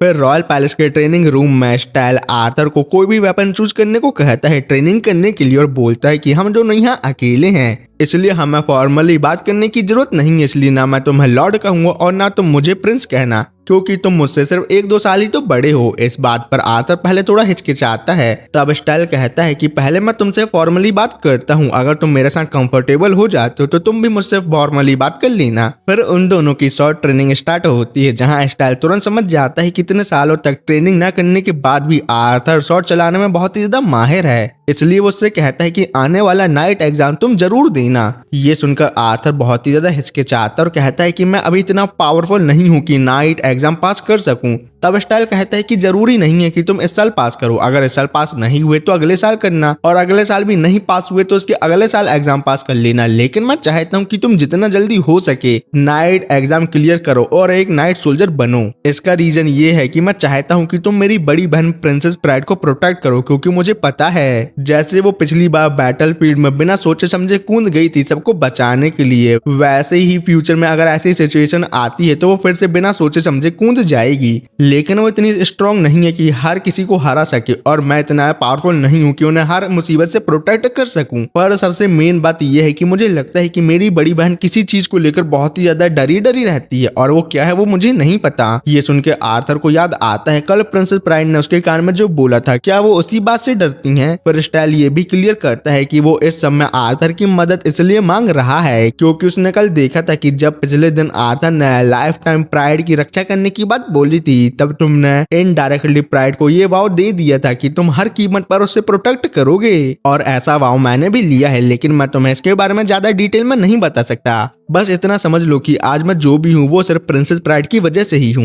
लेकिन मैं इतना पावरफुल नहीं हूँ कि अपनी बड़ी बहन को हर मुसीबत से प्रोटेक्ट कर सकूं, इसलिए मैं शील्ड बनकर प्राइड को उन चीजों से प्रोटेक्ट करूंगा जहाँ दिमाग का उपयोग हो, और उन लोगों से भी प्रोटेक्ट करूंगा जो पावरलेस है। और आर्थर तुम स्वॉर्ड बनकर प्राइड को उन लोगों से प्रोटेक्ट करना जो बहुत ज्यादा पावरफुल है, क्योंकि हम दोनों ने ही प्रिंसेस प्राइड को प्रोटेक्ट करने का वाव लिया है। ये सब सुनकर आर्थर मन ही मन कहता है कि स्टाइल ने जो कुछ भी बोला वो बिल्कुल सच है। लेकिन वो कहता है मुझे नहीं पता कि मैं नाइट एग्जाम पास कर पाऊंगा या नहीं। इस पर स्टाइल कहता है कि मुझे पूरा भरोसा है कि तुम एक ना एक दिन नाइट जरूर बनोगे, वो भी सबसे पावरफुल वाले। इस पर आर्थर कहता है सिर्फ मैं ही नहीं तुम भी बहुत स्ट्रांग बनोगे, क्योंकि मैं नाइट कैंप में जो भी अपने पापा और बाकी नाइट से सीखूंगा वो सब मैं तुम्हें रॉयल पैलेस आकर सिखाऊंगा, और जो तुम रॉयल पैलेस के इंस्ट्रक्टर से ट्रेनिंग लोगे वो तुम मुझे सिखाना। इससे हम दोनों साथ स्ट्रांग बनेंगे और प्रिंसेस प्राइड को प्रोटेक्ट करेंगे। फिर आर्थर ये भी कहता है कि लेकिन सबसे पहले तो मैं अपनी फेक स्माइल करना मेरे सामने बंद करना होगा, क्योंकि इस स्माइल को देखकर तुम पर ट्रस्ट करना थोड़ा मुश्किल होता है। इतना ही नहीं, तुम्हारी ये फेक स्माइल मुझे बहुत ही ज्यादा क्रीपी भी लगती है।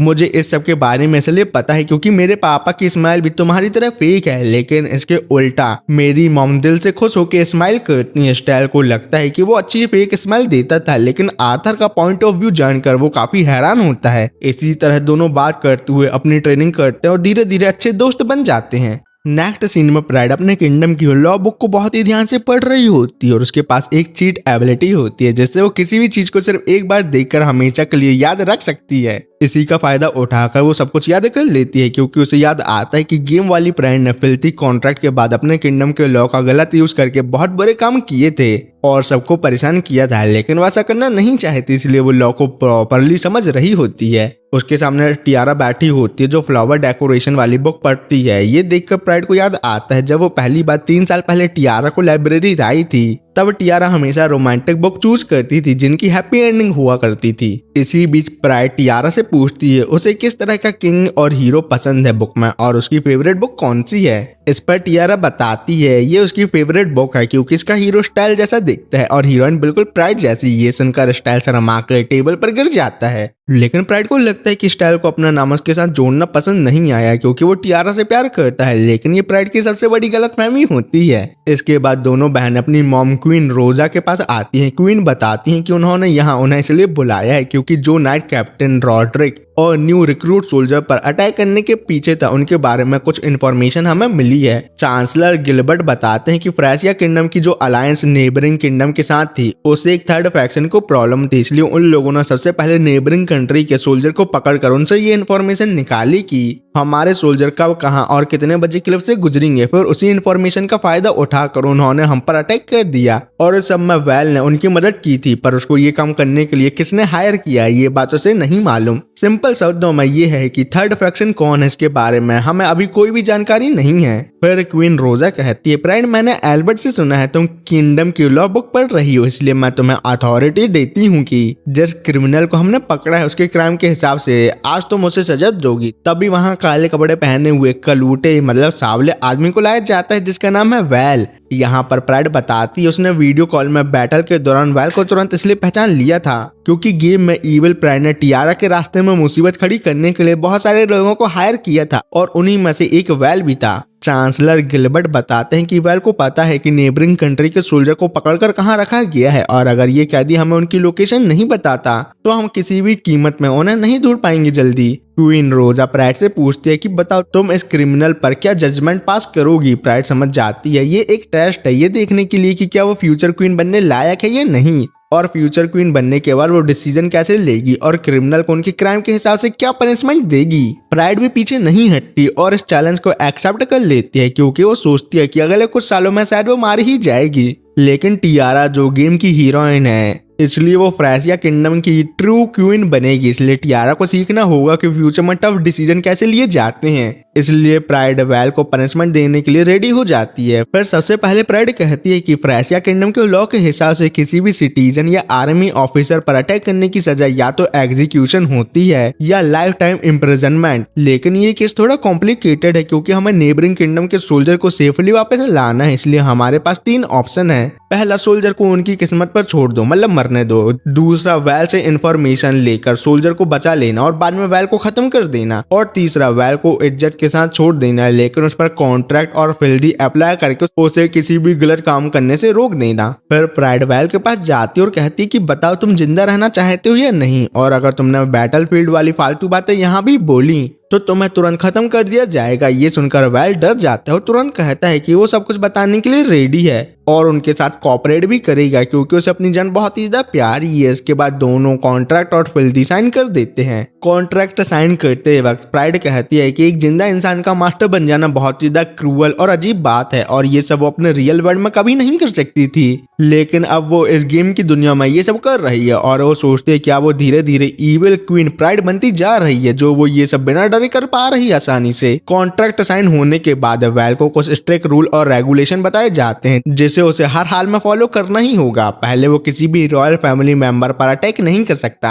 दूसरा, उसे हर हाल में रॉयल फैमिली के मेंबर की जान बचानी होगी, चाहे अपनी जान रिस्क में डालनी ही क्यों न पड़े इस समय उसे। तीसरा, वो अपनी किसी कीमती और प्यारी चीज को खो देने पर या ले जाए जाने पर उसे वापस पाने के लिए फाइट नहीं कर सकता। चौथा, वो सिर्फ वही पैसे यूज कर सकता है जो उसने अपनी मेहनत से कमाए हों। और लास्ट, उसे हर रॉयल फैमिली मेंबर के ऑर्डर फॉलो करने होंगे। दूसरे दिन स्टाइल प्राइड के पास आता और बताता है कि वेल की मदद से उन्होंने नेबरिंग किंगडम के सोल्जर को सेफली रेस्क्यू करके वापस भेज दिया है। उसके बाद स्टाइल थोड़ी सख्ती से कहता है कि प्राइड, अगली बार जब भी तुम वेल से मिलने जाओ तो मुझे साथ ले जाना। इतना ही नहीं, जब भी मदर, फादर या गिलबर्ट के पास तुम्हें बुलाया जाए तब भी तुम मुझे अपने साथ जरूर ले जाना, ये बात बिल्कुल मत भूलना। इसके बाद प्राइड हॉल में वेल को बुलाती और कहती है कि मैं तुम्हें फ्री करने वाली हूँ, तो बताओ अब से तुम अपनी जिंदगी कैसे जियोगे। इस पर वेल कहता है उसे नहीं पता कि वो अपनी जिंदगी अब कैसे जिएगा, लेकिन उसे फ्री करने से पहले प्राइड उसे 2 और ऑर्डर देती है। पहला, अगर कभी ऐसी इमरजेंसी सिचुएशन आए जहां टियारा और प्राइड दोनों की जान खतरे में हो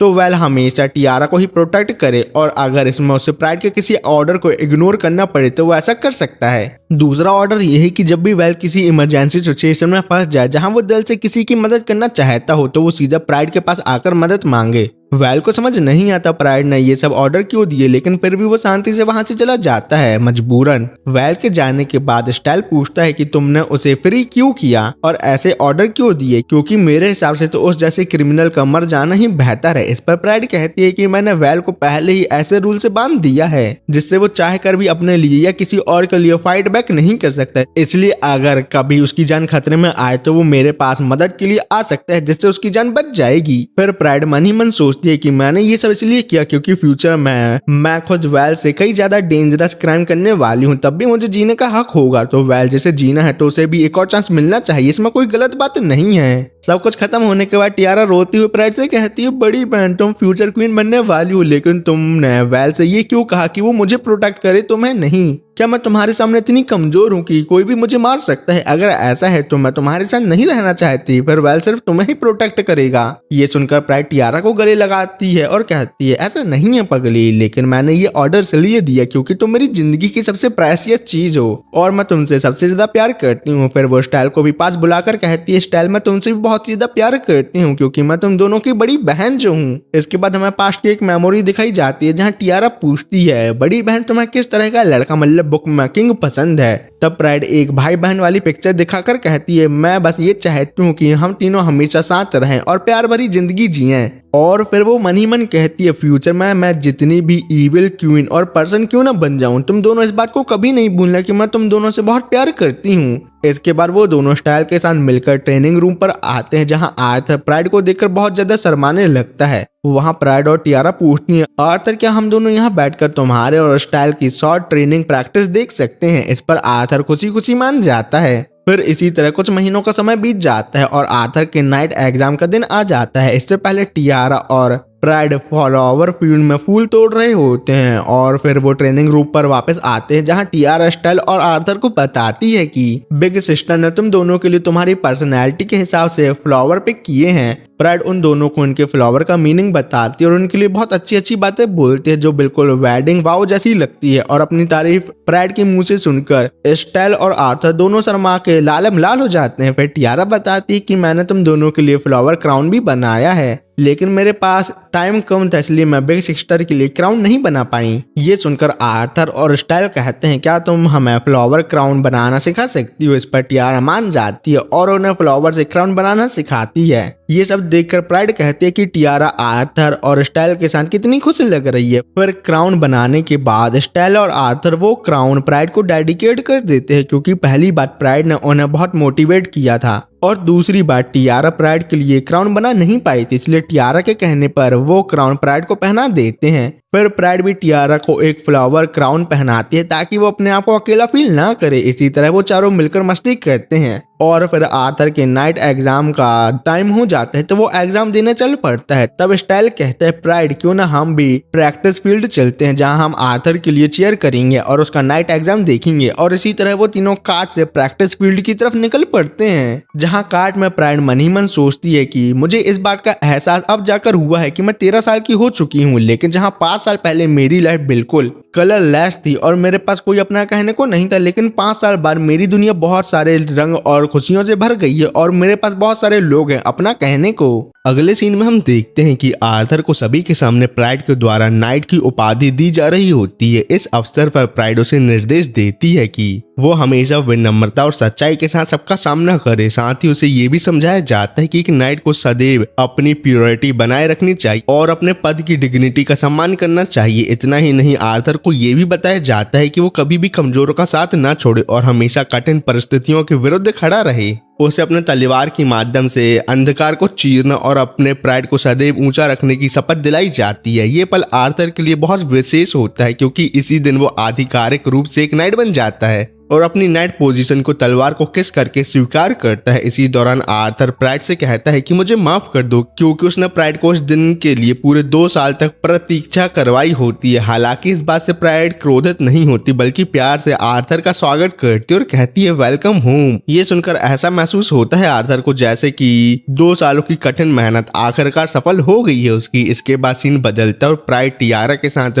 उस जगह थोड़ी देर से पहुंचती है जहां स्टेल और अन्य लोग उसका इंतजार कर रहे होते हैं। जब प्राइड पूछती है क्या वो बहुत देरी से आई है, तब स्टाइल सामान्य अंदाज में कहता है कि उन्होंने अधिक देर तक प्रतीक्षा नहीं की। बातों ही बातों में चांसलर गिलबर्ट का जिक्र होता है। तब स्टाइल बताता है कि उसने आज पर वही बात सुनने को मिली है कि वो दिखने में बिल्कुल गिलबर्ट जैसा लगता है। क्या मतलब गिलबर्ट ही स्टाइल का पापा है? खैर जाने दो, परंतु स्टाइल को इस बात पर कोई आश्चर्य नहीं होता। वो आर्थर से पूछता है कि सेलिब्रेशन के समय सब कुछ ठीक था या नहीं, क्योंकि उसने देखा कि गिलबर्ट लगातार उससे कुछ सवाल कर रहा था। आर्थर बताता है कि चिंता करने जैसी कोई बात नहीं है, क्योंकि गिलबर्ट बस रेयर और स्पेशल एबिलिटी यूजर को लेकर अधिक उत्सुक थे और उनके बारे में पूछ रहे थे, इससे ज्यादा कुछ नहीं। तभी आर्थर स्टाइल के लिए गिफ्ट लेकर आता है। वो कहता है कि ये गिफ्ट उनके मॉक बैटल के बाद वो देना चाहता था। जब स्टाइल बॉक्स खोलता है तो उनके अंदर ग्लासेस होते हैं। आर्थर उसे पहनने को कहता है ताकि देखा जा सके कि वो स्टाइल पर कैसा लगता है। जैसे स्टाइल ग्लासेस पहनता है, प्राइड और सभी लोग चकित हो जाते हैं। प्राइड प्रसन्न होकर कहती है कि ये ग्लासेस स्टाइल पर बहुत ही ज्यादा सूट कर रही हैं और वो इसमें काफी ज्यादा हैंडसम और स्टाइलिश लग रहा है। आर्थर बताता है कि उसे पहले से ही एहसास हो गया था कि ये ग्लास स्टाइल पर बिल्कुल परफेक्ट लगेंगे, लेकिन बहुत जल्द कहानी एक गंभीर मोड़ ले लेती है। जब अगले दिन गिलबर्ट फिर से प्राइड और स्टाइल के पास आता है, वो प्राइड पर दबाव डालता है कि वो उसके प्रपोजल पर दोबारा विचार करे,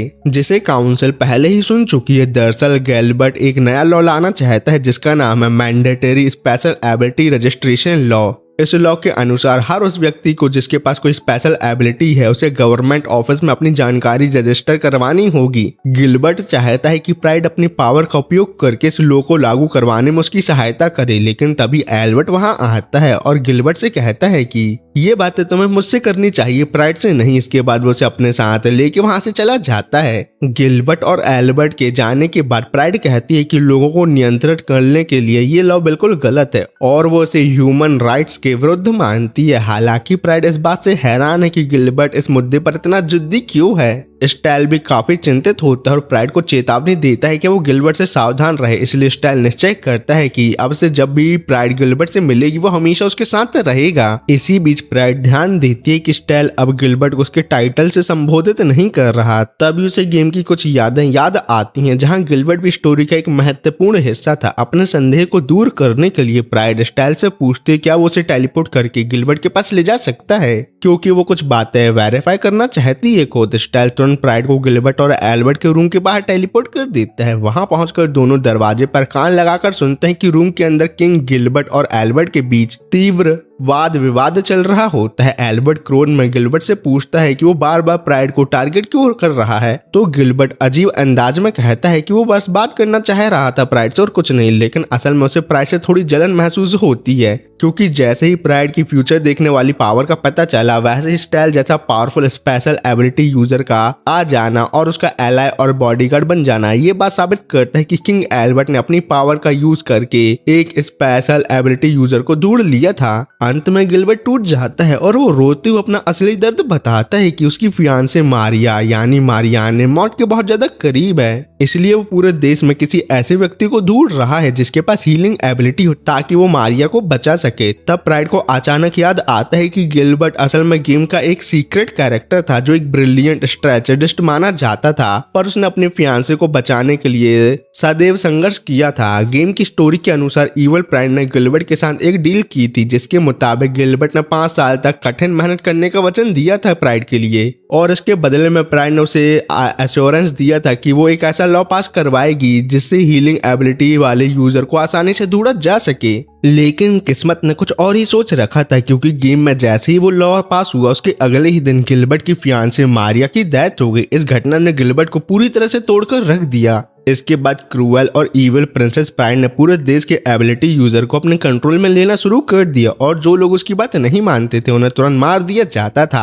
इसी वजह से फ्रेशिया किंगडम खून और अशांति से भर गया, पर गिलबर्ट इस गहरे सदमे को संभाल नहीं पाया। इसका प्रभाव उसकी एज कंट्रोल करने वाली पावर पर पड़ा और वो सिर्फ एक ओल्ड मैन या फिर 13 साल के लड़के के फॉर्म में रहने पर अटक गया। प्राइड को अचानक एहसास होता है कि आज वही दिन है जब गेम का वो लॉ पास हुआ था। वो हिसाब लगाता है कि सामान्य रूप से किसी लॉ को इम्प्लीमेंट होने में 1 हफ्ता या 1 महीना लग सकता है, लेकिन गेम वाली प्राइड एक इम्पेशेंट और लास्ट बॉस टाइप क्वीन थी जो वेट नहीं कर सकती। इसका सीधा मतलब ये है कि गिलबर्ट की फियांसे आज सनसेट तक मारने वाली है। ये समझ आते ही प्राइड तुरंत निश्चय कर लेती है कि उसे बिना समय गवाए कुछ एक्शन लेना ही होगा। उधर पैलेस में काफी क्योस मचा हुआ है। किंग एल्बर्ट ने पूरे गार्डन और महल में सर्च का ऑर्डर दे दिया है क्योंकि गिलबर्ट सुबह से मिसिंग है। स्टाइल और टियारा भी काफी चिंतित दिखते हैं। हालांकि स्टाइल ने अभी तक किंग को ये नहीं बताया कि वो अपनी पावर के माध्यम से सीधा गिलबर्ट तक टेलीपोर्ट कर सकता है। प्राइड उनकी मासूमियत देखकर सोचती है कि गेम वाली प्राइड कितनी निर्दयी और खतरनाक थी जो कि वो किसी की भावनाओं की परवाह तक नहीं करती थी। दूसरी तरफ गिलबर्ट महल के बाहर कुछ लोगों के बीच फंस गया होता है। वो उन्हें पैसे देने का ऑफर करता है अगर वो किसी हीलिंग स्पेशल एबिलिटी यूजर के बारे में उसे जानकारी दे, लेकिन वो गुंडे उसका मजाक उड़ाते और कहते हैं कि हीलिंग मैजिक सिर्फ बच्चों की कहानियों में होता है, वास्तव दुनिया में नहीं। जब गिलबर्ट पैसे देने से मना करता है और वहां से जाने लगता है तब वो गुंडे उस पर चाकू से हमला कर देते हैं। गिलबर्ट कुछ लोगों को संभाल लेता है, लेकिन जब वो मुश्किल में पड़ने लगता है तभी सही समय पर प्राइड और स्टाइल वहां पहुंच जाते हैं और अपनी किक और तलवार के माध्यम से गुंडों को तुरंत हरा देते हैं। इसके बाद प्राइड गिलबर्ट को बताती है कि उसने एक प्रीमोनिशन मतलब फ्यूचर देखा है जिसके अनुसार अगर उन्होंने जल्दी कुछ नहीं किया तो उसकी फियांसे मारियाने आज ही मारी जाएगी। ये सुनकर गिलबर्ट घुटनों के बल बैठकर रोने लगता है। तब हमें गिलबर्ट का पार्ट दिखाया जाता है जहां वो बताता है कि उसका जन्म एक बहुत गरीब फैमिली में हुआ था। जिंदा रहने के लिए उसने भीख मांगी, लोगों को धोखा दिया और चोरी भी की। उसकी पूरी जिंदगी बस रोज की रोटी के लिए संघर्ष करते हुए गुजर रही थी। गिलबर्ट की मारियाना से पहली मुलाकात तब हुई जब मारियाने एक काउंट की 3rd डॉटर थी और पिछले 2 सालों से काफी बीमार रहती थी, इसलिए वो अधिकतर अपने रूम में ही रहा करती थी, लेकिन रात के समय चुपके से मेड ड्रेस पहनकर बाहर निकल जाती थी। जब दोनों मिले थे तब गिल यानी गिलबर्ट उसकी हिम्मत देखकर काफी सरप्राइज हो गया था। इसी वजह से उसने मारियाना से पूछा कि अगर मैंने तुम्हें नुकसान पहुंचाने की कोशिश की तो तुम क्या करोगी। इस पर मारियाने शांत स्वर में कहती है कि अगर गिल को खुशी मिलती है तो वो अपनी जान देने के लिए भी तैयार है, बस बदले में वो उसे दुनिया दिखा दे। ये सुनकर गिल उसका हाथ पकड़कर उसे माउंटेन के टॉप तक ले जाता है जहाँ से पूरी सिटी दिखाई देती है। इस दृश्य को देखकर मारियाने हैरान रह जाती है क्योंकि उसने पहले कभी इतनी सुंदरता नहीं देखी थी। गिल उससे प्रॉमिस करता है कि वो हर 3 दिन में उससे मिलने आएगा और मारियाने रोते हुए उसे गले लगाकर ये बात मान लेती है। मारियाने से मिलने के बाद गिल को अपनी पुरानी जिंदगी पर शर्म आने लगती है, इसलिए वो चोरी छोड़ देता है और एक हॉनेस्ट जॉब ढूंढ लेता है। उस जॉब में पैसे भले कम ही मिलते थे लेकिन मारियाना के साथ बिताए हुए पल उसकी लाइफ का असली पर्पस बन गए थे। कुछ समय बाद मारियाने गिल को बताती है कि मेरी एंगेजमेंट फिक्स हो गई है। ये सुनकर गिलबर्ट की आंखों से आंसू आ जाते हैं क्योंकि दोनों के दिल एक दूसरे के लिए धड़कने जो लगे थे। अब मारियाने उसे किस करके अपने दिल की बात सीधे कह देती है और रिक्वेस्ट करती है कि जब तक वो 16 साल की नहीं हो जाती और उनका मिलना बंद नहीं होता तब तक वो उससे मिलने आते रहे। गिल भी तुरंत निश्चय कर लेता है कि वो मारियाना को कभी छोड़ कर नहीं जाएगा। कुछ हफ्तों बाद गिल के अंदर एक रेयर पावर अवेकन होती है जिसका नाम है इटर्नल यूथ। इस पावर के माध्यम से वो अपनी एज को कंट्रोल कर सकता था। गिल को लगता है कि ये एक स्पेशल गिफ्ट है जो उसे मारियाना के लिए ही मिला है। इसी रात वो मारियाना से प्रॉमिस करता है कि वो 16 साल का होने से पहले उसे लेकर चला जाएगा जिससे कोई भी उन्हें अलग नहीं कर पाएगा।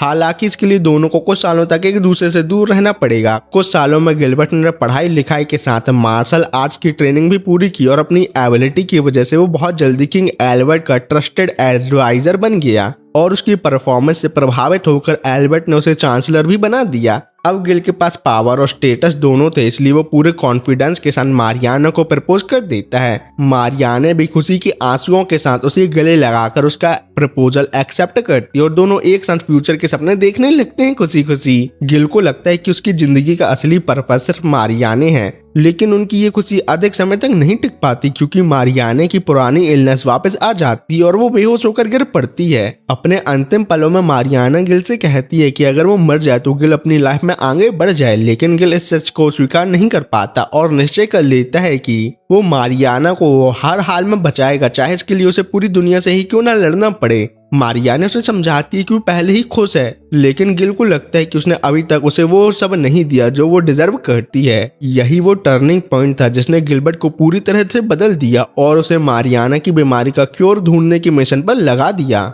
अपनी मंगेतर मारियाना की मरने की खबर सुनकर गिलबर्ट पूरी तरह से टूट जाता है। उसे यकीन ही नहीं होता कि उसका सबसे बड़ा डर अब सच होने वाला है। पर जैसे ही प्राइड के पास वो आता है तो स्टाइल का गुस्सा बहुत ज्यादा बढ़ जाता है, इसलिए वो अपनी तलवार की नोक गिलबर्ट के गले में रख के उसे प्राइड से दूर रहने का बोलकर गिलबर्ट को एक घटिया इंसान कहता है जिसने अपने फायदे के लिए देश के कानून को तोड़ दिया और ह्यूमन ट्रैफिकिंग जैसे घिनौने जुर्म में भी शामिल रहा। स्टाइल का मानना है कि गिलबर्ट ने रॉयल फैमिली के सीक्रेट बेचने की कोशिश की, इसलिए वो उसे और मारियाने दोनों को जिम्मेदार ठहराकर सजा देना चाहता है, लेकिन प्राइड तुरंत स्टाइल को गले लगाकर ऐसा करने से उसे रोक देती है, जिससे स्टाइल खुद हैरान रह जाता है। इसलिए वो प्राइड से पूछता है कि वह ऐसे धोखेबाज इंसान पर रहम क्यों दिखा रही है, तो प्राइड शांत तरीके से कहती है कि गलतियों के बावजूद गिलबर्ट अभी भी उसकी प्रजा है, इसलिए वो उसे यूं ही नहीं छोड़ सकती। वो स्टाइल को उसकी चिंता के लिए थैंक यू बोलती और गिलबर्ट और मारियाने दोनों को माफ कर देती है। ये सब देख सुन के स्टाइल भी अपनी तलवार फेंक के प्राइड की बात मान जाता है। प्राइड रोते हुए गिलबर्ट के फेस को ऊपर उठा के उसे और उसकी मंगेतर को अभी तक के उसने जो भी क्राइम किए उनकी सजा देने से साफ साफ मना कर देती है। सीन महल में आता है जहाँ टीआर और बाकी सब लोग गिलबर्ट को ढूंढ रहे होते हैं। तभी वहाँ गिलबर्ट आता है और वो तीनों जल्दी जल्दी भागते हुए प्लान बनाते हैं। प्राइड बिना देर किए स्टाइल को ऑर्डर देती है कि वो उसे टेलीपोर्ट करे और साथ ही गिलबर्ट को तुरंत मारियाना के पास पहुंचाए।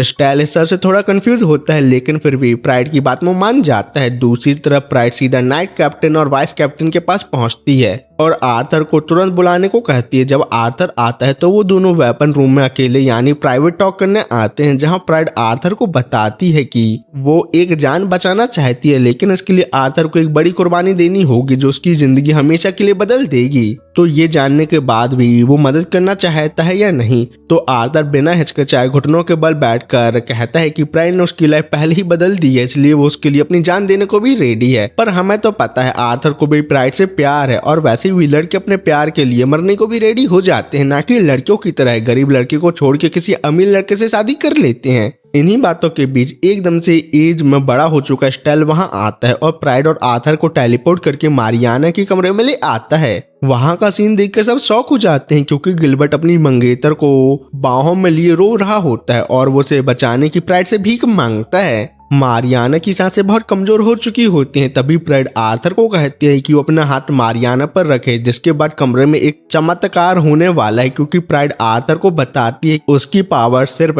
क्रॉप तक सीमित नहीं है बल्कि वो पूरी क्रिएशन को हील कर सकता है। मतलब उसकी ट्रू स्पेशल एबिलिटी उन लोगों को हील कर सकती है जिनमें जीवन यानी लाइफ फोर्स होती है। आर्थर अपनी पूरी शक्ति लगा देता है और एक ब्राइट मैजिकल लाइट फैल जाती है। अगले ही पल मारियाना आंखें खोल देती है क्योंकि वो बिल्कुल ठीक हो चुकी होती है। वो होश में आकर गिलबर्ट को देखकर कहती है कि मैं एक बार फिर से तुम्हें देखकर बहुत ही ज्यादा खुश हूँ। फिर मारियाना सबका दिल से शुक्रिया अदा करती है कि उन्होंने न सिर्फ उसकी जान बचाई बल्कि उसकी गिल को भी बचा लिया। प्राइड ये सब देखकर सोचती है कि ओरिजिनल गेम स्टोरी के हिसाब से आर्थर को अपनी असली पावर का पता 5 साल बाद चलने वाला था, लेकिन उसने टाइमलाइन को बदल दिया। फिर भी उसे कोई रिग्रेट नहीं है क्योंकि उसने ये डिसीजन सोच समझकर जो लिया है। तभी स्टेल प्राइड को बुलाता है। तब प्राइड उसे गले लगाती हुई उसकी मदद करने के लिए शुक्रिया अदा करती है, लेकिन फिर पूछती है कि तुम एकदम से इतने बड़े कैसे हो गए। तो स्टेल बताता है कि तुम्हें टेलीपोर्ट करने के बाद गिलबर्ट ने अपनी एज मैनिपुलेट करने वाली पावर का यूज मुझ पर किया था ताकि वो जल्दी से मारियाने तक पहुंच सके। प्रेजेंट में गिलबर्ट पूरी तरह से टूट चुका होता है और अपनी आंखों में आंसू लिए वो प्राइड के सामने झुक जाता है और उसका शुक्रिया अदा करता है, लेकिन साथ ही साथ वो अपने सारे गुनाह भी कन्फेस कर लेता है। वो बताता है कि उसने प्राइड के खिलाफ झूठी अफवाहें फैलाई ताकि अपने लॉ को पास करवाने के लिए उसे कुछ सपोर्ट मिल सके।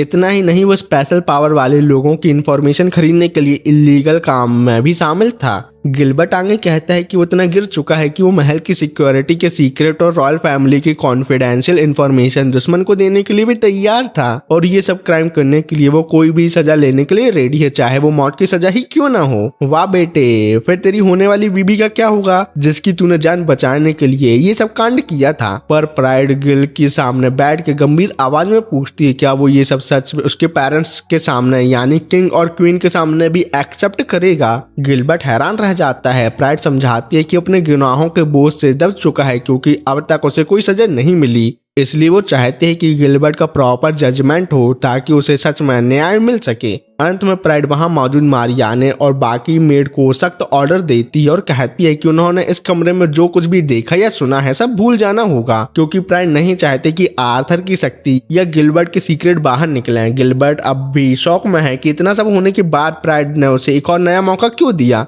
गिलबर्ट इसलिए हैरानी से प्राइड से पूछता है क्या वो सच में उस जैसे घिनौने अपराधी को माफ कर देगी, लेकिन प्राइड का जवाब सबको हिला देता है। वो कहती है कि मैं तुम्हें इतनी आसानी से माफ नहीं करूंगी। इसलिए प्राइड गिलबर्ट से एक कड़ी ओथ लेती है कि उसे हमेशा के लिए इस देश के लोगों की सेवा करनी होगी। जब तक मोनार्च चाहेंगे गिलबर्ट को चांसलर बने रहना होगा और अपनी पूरी जिंदगी लोगों की भलाई के लिए समर्पित करनी होगी। प्राइड को पता है कि गिलबर्ट के पास इमॉर्टल होने की शक्ति है, मतलब वो कभी बुढ़ा नहीं होगा। जब प्राइड और कि मारियाने इस दुनिया में नहीं रहेंगे तब भी गिलबर्ट को अपना वादा निभाना होगा और देश की रक्षा करनी पड़ेगी। प्राइड को यह भी याद आता है कि गेम में भी गिलबर्ट का एंड ऐसा ही कुछ हुआ था जहां उसने टियारा से वादा किया था कि वो किंगडम और यहाँ की प्रजा की भलाई के लिए मरते दम तक काम करता रहेगा। प्रेजेंट में प्राइड को थोड़ा अफसोस होता है कि वो गिलबर्ट को हमेशा के लिए चांसलर के रोल में बांध रही है, लेकिन न्याय करने के लिए ऐसा करना बहुत ही ज्यादा जरूरी है। गिलबर्ट इस फैसले को पूरे सम्मान के साथ एक्सेप्ट करता है। वो जानता है कि उसके गुनाह इतने बड़े थे कि उसका अंजाम भयानक होगा।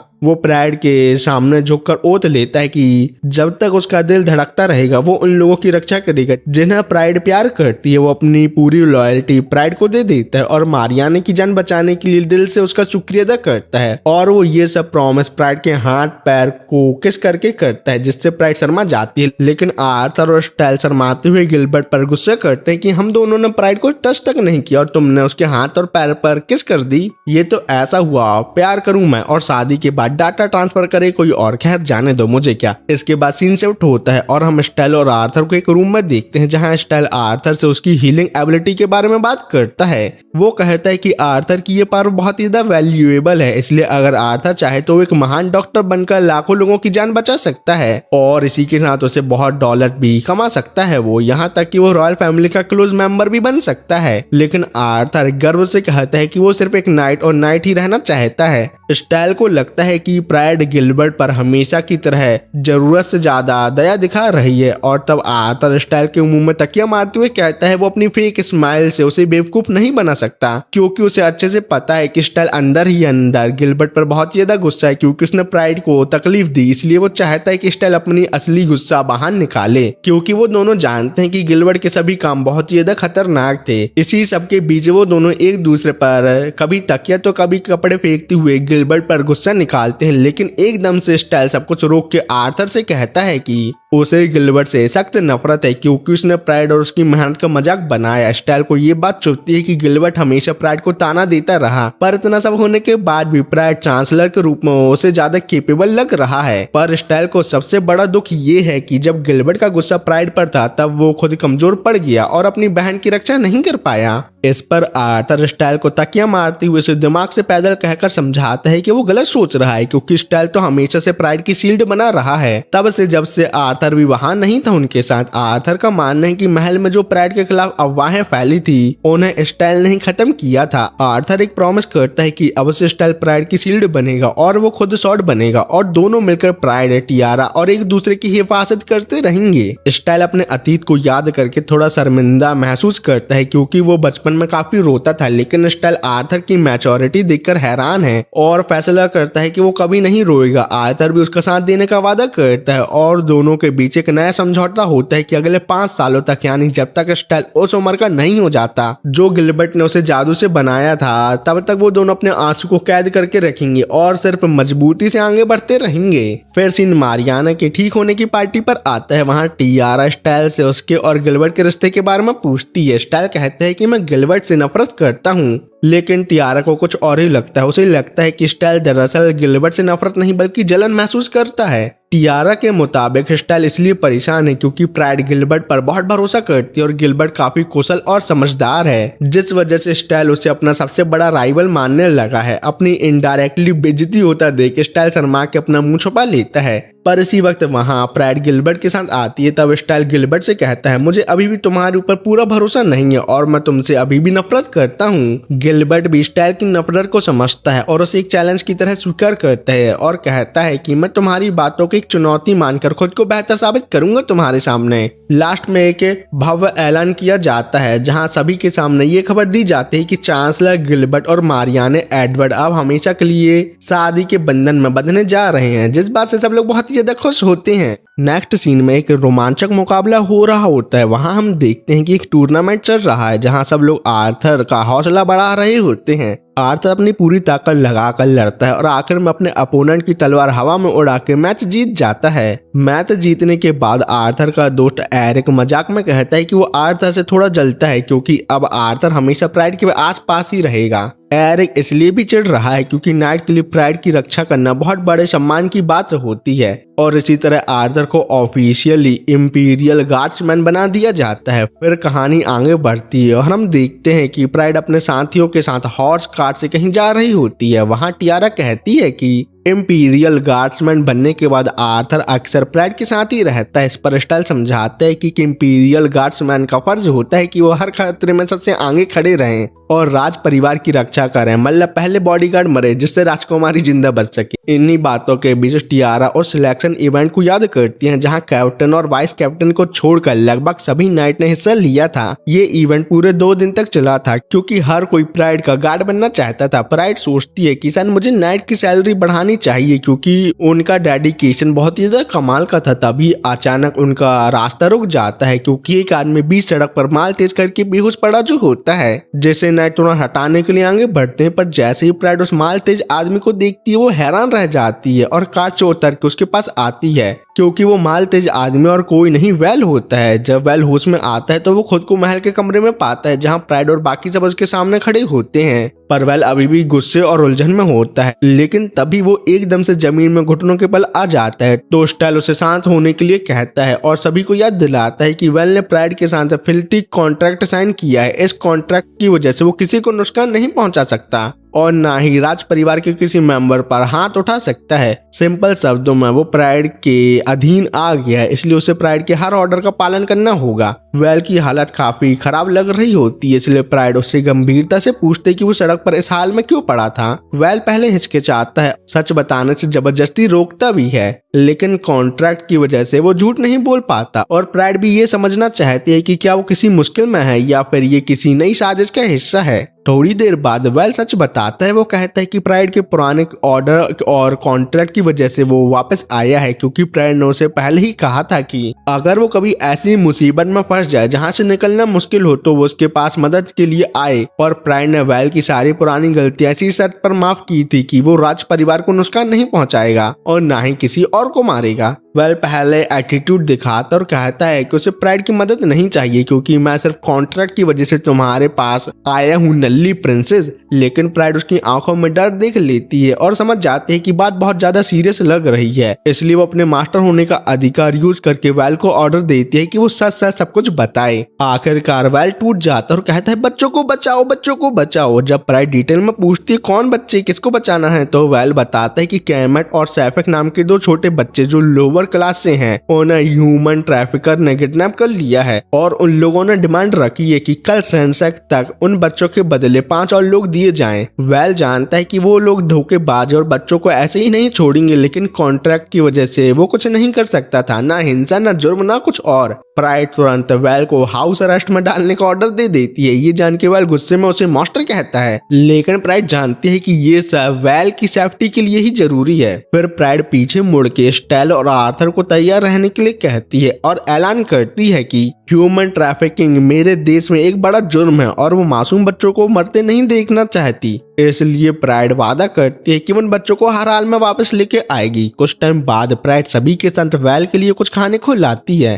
तब रास्ते में स्टेल बताता है कि इस मिशन में चांसलर गिलबर्ट भी उनकी मदद कर रहे हैं, क्योंकि उनके पास ट्रैफिकर के सीक्रेट हाइड आउट की जानकारी है। रूम में आने के बाद प्राइड देखते है कि वेल ने अपने आप को हाउस अरेस्ट होने की वजह से गुस्से में आकर अपने आप को हर्ट कर लिया है, लेकिन तब भी वो उसे खाना ले जाकर देती है। पर वेल खाने वाली चाकू से प्राइड पर ही हमला कर देता है। ये देख के आर्थर प्राइड को प्रोटेक्ट करने आने ही वाला होता है, लेकिन वेल बताता है मैंने प्राइड पर अटैक नहीं किया, बल्कि पीछे वॉल पर स्पाइडर को मारा है बच्चे। फिर वेल थोड़ा कड़वे अंदाज में कहता है कि कॉन्ट्रैक्ट के बाद उसकी पुरानी चोरी और हिंसा वाली एबिलिटी बेकार हो गई है। पर वेल के प्राइड पर हमला करने से आर्थर और स्टाइल को बहुत ज्यादा गुस्सा आता है, पर इन बातों को इग्नोर मार के प्राइड वेल को क्लियर कर देती है कि कल तक वो कमरे से बाहर नहीं जाएगा, इसलिए वो खाना खाकर आराम करे, क्योंकि आने वाले वक्त में उसका स्ट्रॉन्ग रहना जरूरी है, क्योंकि उसे दोनों बच्चों को बचाने में मदद जो करनी है। लेकिन वेल गुस्से में चिल्लाता है मुझे किसी की मदद की जरूरत नहीं है, मुझे यहाँ से जाने दो। तब टियारा बड़े ही मासूम अंदाज में वेल से पूछती है कि कैमिट और सैफिक उसके लिए बहुत ही ज्यादा खास हैं। वेल तुरंत पलटकर दीवार में हाथ मार के कहता है वो बस ब्रैट्स हैं और उसके लिए बिल्कुल भी इम्पोर्टेंट नहीं है। वेल दावा करता है कि वो उन्हें सिर्फ इसलिए बचाना चाहता है ताकि वो अपनी जिंदगी आराम से जी सके। प्राइड को पहले लगता है कि शायद वेल उन बच्चों से पैसे कमाने के लिए उनसे बंधुआ मजदूरी करवाता है और बैठे बैठे रोती तोड़ता है, क्योंकि फिल्टी कॉन्ट्रैक्ट के बाद वो कोई खुद जुर्म नहीं कर सकता। फिर वेल प्राइड को चिढ़ाते हुए कहता है तुम्हारे जैसे अमीर और प्रिविलेज प्रिंसेस को देखकर उसे घिन आती है। टियारा ये सुनकर थोड़ा डर जाती है, लेकिन प्राइड उसे हक करते हुए शांत करती है और समझ जाती है कि वेल जो बोल रहा है और जो महसूस कर रहा है दोनों अलग चीज है। इसलिए प्राइड स्टेल और आर्थर से कहते हैं कि वो टियारा को यहाँ से ले जाएं, क्योंकि वो वेल के साथ बेसमेंट में थोड़ी देर अकेले कुछ बात करना चाहती है। स्टेल को ये बात बिल्कुल भी पसंद नहीं आती कि प्राइड उस अपराधी के साथ अकेले रहना चाहती है जो उसे मारने की सोच रखता है, लेकिन प्राइड की बात स्टेल को ना चाहती हुए भी माननी पड़ती है। स्टेल लेकिन कहता है कि मैं 1 घंटे बाद तुम्हें लेने वापस आऊंगा और वहां से छवि के साथ चला जाता है।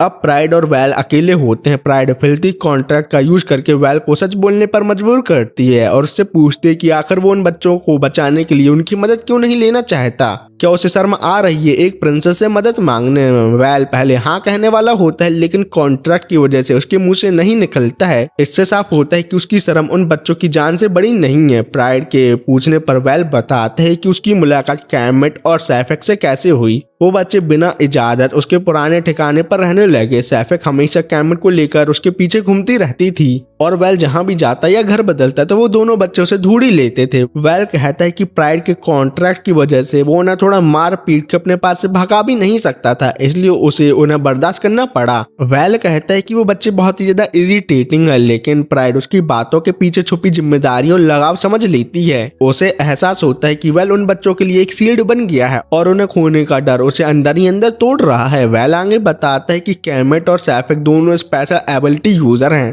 पर अभी भी बच्चे ही हैं। कैमेट स्मार्ट है लेकिन उसका कोई क्लियर गोल नहीं है, इसलिए वो बस वेल या सैफिक के साथ रहता है। वेल को ये भी नहीं पता कि कैमेट की असली पावर क्या है, क्योंकि वो हमेशा सैफिक से चिपका जो रहता है। दूसरी तरफ सैफिक उसकी असली बड़ी बहन नहीं है, लेकिन फिर भी उसका ध्यान एक असली बड़ी बहन की तरह रखती है। वो सीधी और थोड़ी तेज है और गुस्से में अपनी वाटर एबिलिटी का यूज करके किसी को भी हरा सकती है। वेल को याद आता है कि वो बच्चे इतने ज्यादा मासूम थे कि उनको पैसे के बारे में भी कुछ भी पता नहीं था, इसलिए उसे उनको पैसों के बारे में सिखाना पड़ा था। वो याद करता है कि सैफिक सोते वक्त बहुत हिलती डुलती है और हमेशा कंबल खींच लेती है, लेकिन ये सब याद करते हुए उसकी तबीयत खराब होने लगती है। वो गुस्से में कहता है कि ये सब सोचकर उसे फिर से बेचैनी हो रही है। वो दिखाना चाहता है कि उसे कोई फर्क नहीं पड़ता, लेकिन उसका शरीर सच बता रहा होता है साफ साफ। जब प्राइड उससे पूछती है कि क्या वो वाकई में उन बच्चों के लिए परेशान नहीं है, तो वेल चिल्लाने लगता है और अपना हाथ दीवार पर मारते हुए कहता है कि उसकी जिंदगी में सिर्फ दो चीजें इम्पोर्टेंट हैं, एक तो पैसा और दूसरा उसको अपनी खुद की जान। इसलिए तो वो अपने मरे हुए साथियों या उन माँ बाप की कभी परवाह नहीं करता जिन्होंने उसे छोड़ दिया था। लेकिन जैसे ही प्राइड उसके करीब आके कहती है कि अगर वो दोनों बच्चे मारे गए तो तुम्हें कैसा फील होगा, तो वेल ये बात सोचने से भी मना कर देता है, जिससे प्राइड समझ जाती है कि वो अपने अंदर के बदलाव से डर रहा है।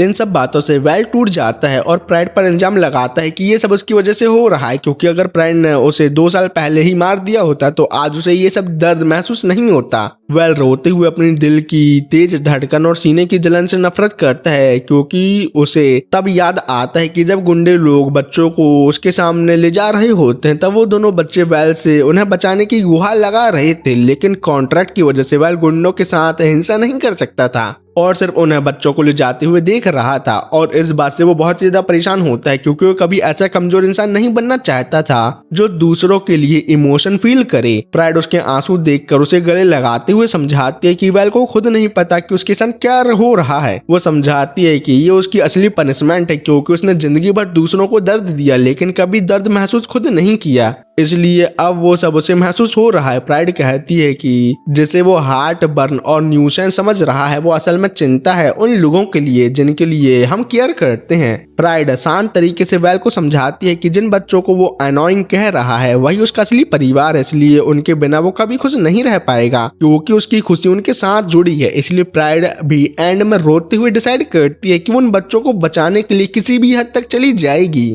नेक्स्ट सीन में वेल आखिरकार उस जगह पहुंच जाता है जहां तस्करों ने वेल को आने को कहा था, लेकिन तस्कर गुस्से में चिल्लाते हैं कि डील के मुताबिक उन्हें 5 और लोगों की जरूरत है, लेकिन तुम सिर्फ 4 लोग लाए हो। तब वेल शांत अंदाज में कहता है कि 5वां बंदा मैं खुद हूँ और अपनी स्पेशल एबिलिटी इस्तेमाल करके उन्हें दिखाता है। वेल की पावर देख के तस्कर लोगों की आंखों में लालच चमक उठता है और उन्हें लगता है कि आज हमारे हाथ बहुत कीमती माल लग गया है। अपनी डील पूरी करने के बाद वेल तस्कर से तुरंत कैमेट और सैफिक को छोड़ने की मांग करता है, पर तस्कर असल में धोखेबाज निकलते हैं, बिल्कुल लड़कियों की तरह। और एक स्पेशल एबिलिटी यूज करने वाला तस्कर वेल को चेन से पकड़ के काट में बाकी पकड़े हुए लोगों के साथ डाल देता है। वेल के साथ आए हुए 4 लोग गिलबर्ट, प्राइड, आर्थर और स्टाइल होते हैं। तस्कर उन्हें ले जाते हुए कहते हैं कि आज हमें बिना मेहनत के 5 नए बंधक मिल गए हैं, साथ ही वो अपने बाजार खोलने की तैयारी करने लगते हैं इन्हें बेचने के लिए। यहाँ से सीन पास्ट में जाता है जहाँ प्राइड और बाकी सब मिलकर तस्कर के हाइड आउट के अंदर जाने का प्लान बना रहे होते हैं, जो हमने पहले देखा।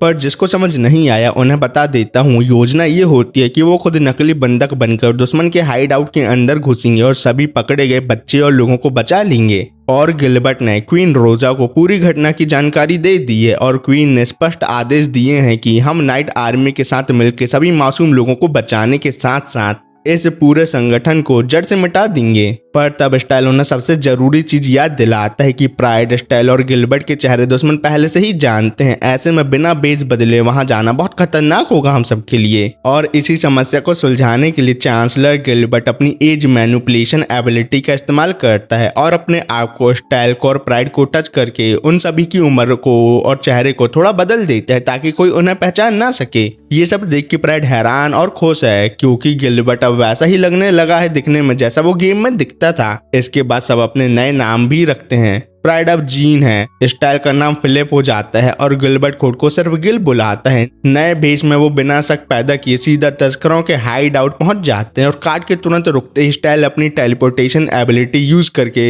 उसको बांधने वाली रस्सी को ही टेलीपोर्ट कर देता है। और जब तस्कर अंदर आके आजाद हो चुके स्टाइल को देखते हैं तो उसे पकड़ने आते हैं, पर स्टाइल उन्हें टच करके तुरंत जेल में टेलीपोर्ट कर देता है। ये देख के तस्कर हैरान रह जाते हैं क्योंकि उनके सामने अचानक से लोहे की सलाखें कहां से आ गई और बच्चे उनकी पकड़ से एकदम से कैसे निकल गए, उन्हें ये समझ नहीं आता। और ये सब आइडिया गिलबर्ट का होता है जिससे नाइट आर्मी के लोग पकड़े गए तस्कर से जानकारी लेके सभी दुश्मन के असली ठिकाने का पता लगा लेंगे और उनकी मदद करने आ जाएंगे। इसी के साथ काट में बंधे हुए लोगों को भी स्टाइल टेलीपोर्ट करके नाइट आर्मी कैंप भेज देता है। उसके बाद वो वेल को चेन से आजाद करवाता है क्योंकि उन दोनों का काम चुपके से हाइड आउट के अंदर जाके वहां पकड़े गए लोगों को टेलीपोर्ट करके आजाद करना है। पर उनके जाने से पहले प्राइड फिलिप यानी स्टाइल को सावधान रहने को कहती है और दोनों एक सिग्नल तय करते हैं ताकि मुसीबत के समय एक दूसरे को बुला सकें। हाइड आउट जो एक बड़ी केव में है उसके बाहर खड़े होकर वेल और स्टाइल कहते हैं कि नक्शे से हमें पता चला है कि तस्कर मिडिल ग्रेड लोगों को एंट्रेंस के पास और हाई ग्रेड मतलब एबिलिटी यूजर को पीछे वाले कमरों में कैद करके रखे गए हैं। इसी बीच तस्कर गिलबर्ट, प्राइड और आर्थर को केव के अंदर ले जाते हैं, पर वो भी परेशान है क्योंकि उनका माल मतलब लोग धीरे धीरे गायब हो रहे हैं और गार्ड भी अपनी जगह से लापता है। इसलिए उन लोगों को शक होता है कि शायद उनके ही किसी आदमी ने उन्हें धोखा दे दिया है। तभी वो प्राइड और बाकी दोनों को धक्का देकर एक सेल में बंद कर देते हैं और उन्हें चुप रहने को कहते हैं। प्राइड तुरंत वहां मौजूद लोगों का हालचाल पूछती है कि कहीं किसी को चोट तो नहीं लगी।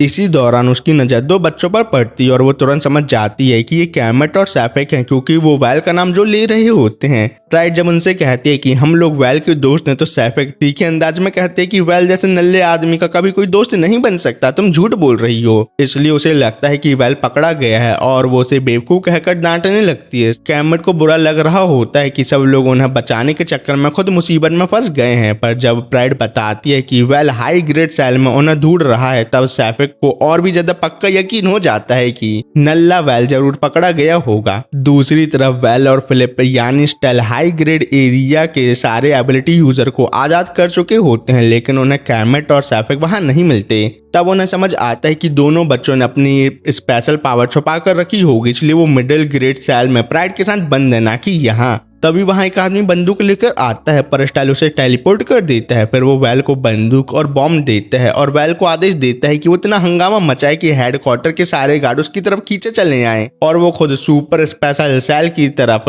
तलाशी लेने चला जाता है। वहां वो पोवेल नाम के व्यक्ति से मिलता है और उसे भी उसके बंधन से आजाद करता है, पर पोवेल डर और गुस्से से भरा होता है। वो कहता है कि उसे कभी ये स्पेशल एबिलिटी नहीं चाहिए थी अपनी, क्योंकि इसने उसकी जिंदगी पूरी तरह से बर्बाद कर रख दी है। उसे लगता है कि वो जहां भी जाता है बस बदनसीबी साथ ले जाता है, इसलिए उसे सबसे अलग कर दिया गया है। फिलिप देख लेता है कि पोवेल की पावर कंट्रोल से बाहर जा रही है। वो सोचता है कि अगर प्राइड यहाँ होती तो बिना सोचे समझे उसकी मदद करती। इसी प्रेरणा से फिलिप पोवेल को फ्रेशिया में रहने का निमंत्रण देता है, पर जितना वो पोवेल के पास आता वो उतना ही ज्यादा बिजली की शक्ति मतलब इलेक्ट्रिक या थंडर पावर से इंजर्ड होता जा रहा था। पर तब भी स्टाइल आगे बढ़ते हुए कहता है कि मैं तुमसे वादा करता हूँ कि कुछ सालों में फ्रेशिया दुनिया का सबसे शांत राज्य बनेगा जहाँ पोवेल जैसे लोग बिना डर के जी सकेंगे। पोवेल को इस बात पर पूरा भरोसा नहीं होता, लेकिन स्टाइल बताता है कि फ्रेशिया में प्रिंसेस प्राइड हैं, जब वो क्वीन बनेंगी तब देश पूरी तरह से बदल जाएगा। इन बातों को सुन के पोवेल अपनी पावर को यूज करना बंद कर देता है। तब स्टाइल यानी फिलिप शपथ लेता है कि अगर पोवेल को कहीं जगह नहीं मिले तो वो खुद इसके लिए रहने का ठिकाना ढूंढेगा जहाँ वो सभी के साथ मिलजुल कर रह सकता है, वो भी बिना किसी को चोट पहुंचाए। ये बोलने के बाद वो उसे भी इस जगह से कहीं दूर टेलीपोर्ट कर देता है, पर अपनी पावर का बिना रेस्ट लिए और वेल की पावर से इंजर्ड होने की वजह से वो वहाँ थकान के कारण बेहोश हो जाता है। तो इसके दूसरी ओर वेल तुरंत असली अपराधी की तरह चिल्लाना शुरू कर देता है और बॉम्ब से गिरे मलबे को दीवार में बदल के वो गार्ड को धमकी देता है कि अगर कोई भी आगे बढ़ा तो वो हाई ग्रेड बंदूकों को एक एक करके मार डालेगा। और वेल का ये प्लान सफल हो जाता है क्योंकि गार्ड घबराकर उसकी तरफ दौड़ पड़ते हैं। इतना शोरगुल सुन के प्राइड को सिग्नल मिल जाता है कि वेल और स्टाइल ने हाई ग्रेड लोगों को बचा लिया है, इसलिए अब अगला कदम उठाने का समय आ गया है उनका। प्राइड की इन बातों से सैफिक को लगता है कि वेल बहुत बड़े खतरे में है। इसी बीच एक गार्ड बच्चों को चुप कराने के लिए उन्हें मारने की धमकी देता है, लेकिन तभी अचानक पानी का जोरदार धक्का उसे दूर फेंक देता है क्योंकि सैफिक अपनी वाटर एबिलिटी का इस्तेमाल करती है और गार्ड को एक पल में उड़ा देती है। ये देख के प्राइड हैरान रह जाती है कि सैफिक ने इतने समय तक अपनी शक्ति छुपा कर रखी थी, पर सैफिक वेल को बचाने वहां से भाग जाती है कैमेट के साथ। तो गिलबर्ट प्राइड को बाकी चीजों में फोकस करने का बोल के सैफिक और कैमेट की मदद करने चला जाता है उनके पीछे। और इसी बीच रॉयल गार्ड हेडक्वार्टर पहुंच जाते हैं और सभी कैद लोगों को बचाना शुरू कर देते हैं। आर्थर भी वहां दिखाई देता है। वो एरिक को आदेश देता है कि आधे नाइट लोगों की वो सुरक्षा करे और बाकी उसके साथ दुश्मन पर हमला करेंगे। और वहां थोड़ा ब्लंडर भी हो जाता है क्योंकि एरिक और उसका दोस्त छोटी प्राइड को पहचान लेते हैं क्योंकि वो सभी नाइट सोल्जर की क्रश जो होती है। मतलब ऐसा समझो मियां खलीफा छोटी हो या बड़ी, थर्ड की लोगों से पहचान तो लेंगे। एग्जाम्पल थोड़ा गलत है लेकिन अभी दिमाग में यही आए तो बोल दिया। दूसरे साइड एक गुंडा वेल के साथ स्टाइल को भी पकड़ लेता है जो स्पेशल सेल में बेहोश पड़ा था, पर गिलबर्ट वहां आके किसी को भी स्टाइल के पास आने से मना करता है। और गिलबर्ट ने सैफिक और कैमेट को नाइट सोल्जर के पास सुरक्षित छोड़ दिया होता है, लेकिन अगर वो वेल को जिंदा लेके नहीं गया तो वो दोनों बच्चे बहुत उदास हो जाएंगे। और तभी फ्रेसिया के नाइट वहां पहुंच जाते हैं जिन्हें देखकर तस्करों के चेहरे का रंग उड़ जाता है। कुछ ही समय में बैटल शुरू हो चुकी होती है और लीडर गिलबर्ट को बंदूक से घायल कर देता है। ये देख के गुस्से में आर्थर लड़ाई में कूद के सभी गुंडों को मार के गिलबर्ट और खासकर स्टाइल की रक्षा करने लगता है, लेकिन तभी चेन लीडर वेल की जान लेने की धमकी देकर आर्थर को रोकने की कोशिश करता है। तो मजबूरन आर्थर को अपनी तलवार छोड़नी पड़ती है, जिसके बाद लीडर उसे अपनी चेन से जकड़ लेता है। पर इसी वक्त गिलबर्ट अपनी पावर से प्राइड को एज में बड़ा करता है, जिससे प्राइड गुस्से में अपनी last boss cheat sword style से आर्थर की तलवार जमीन से उठा के लोहे की भारी जंजीर आसानी से काट देती है और आर्थर और वेल दोनों को बचा लेती है।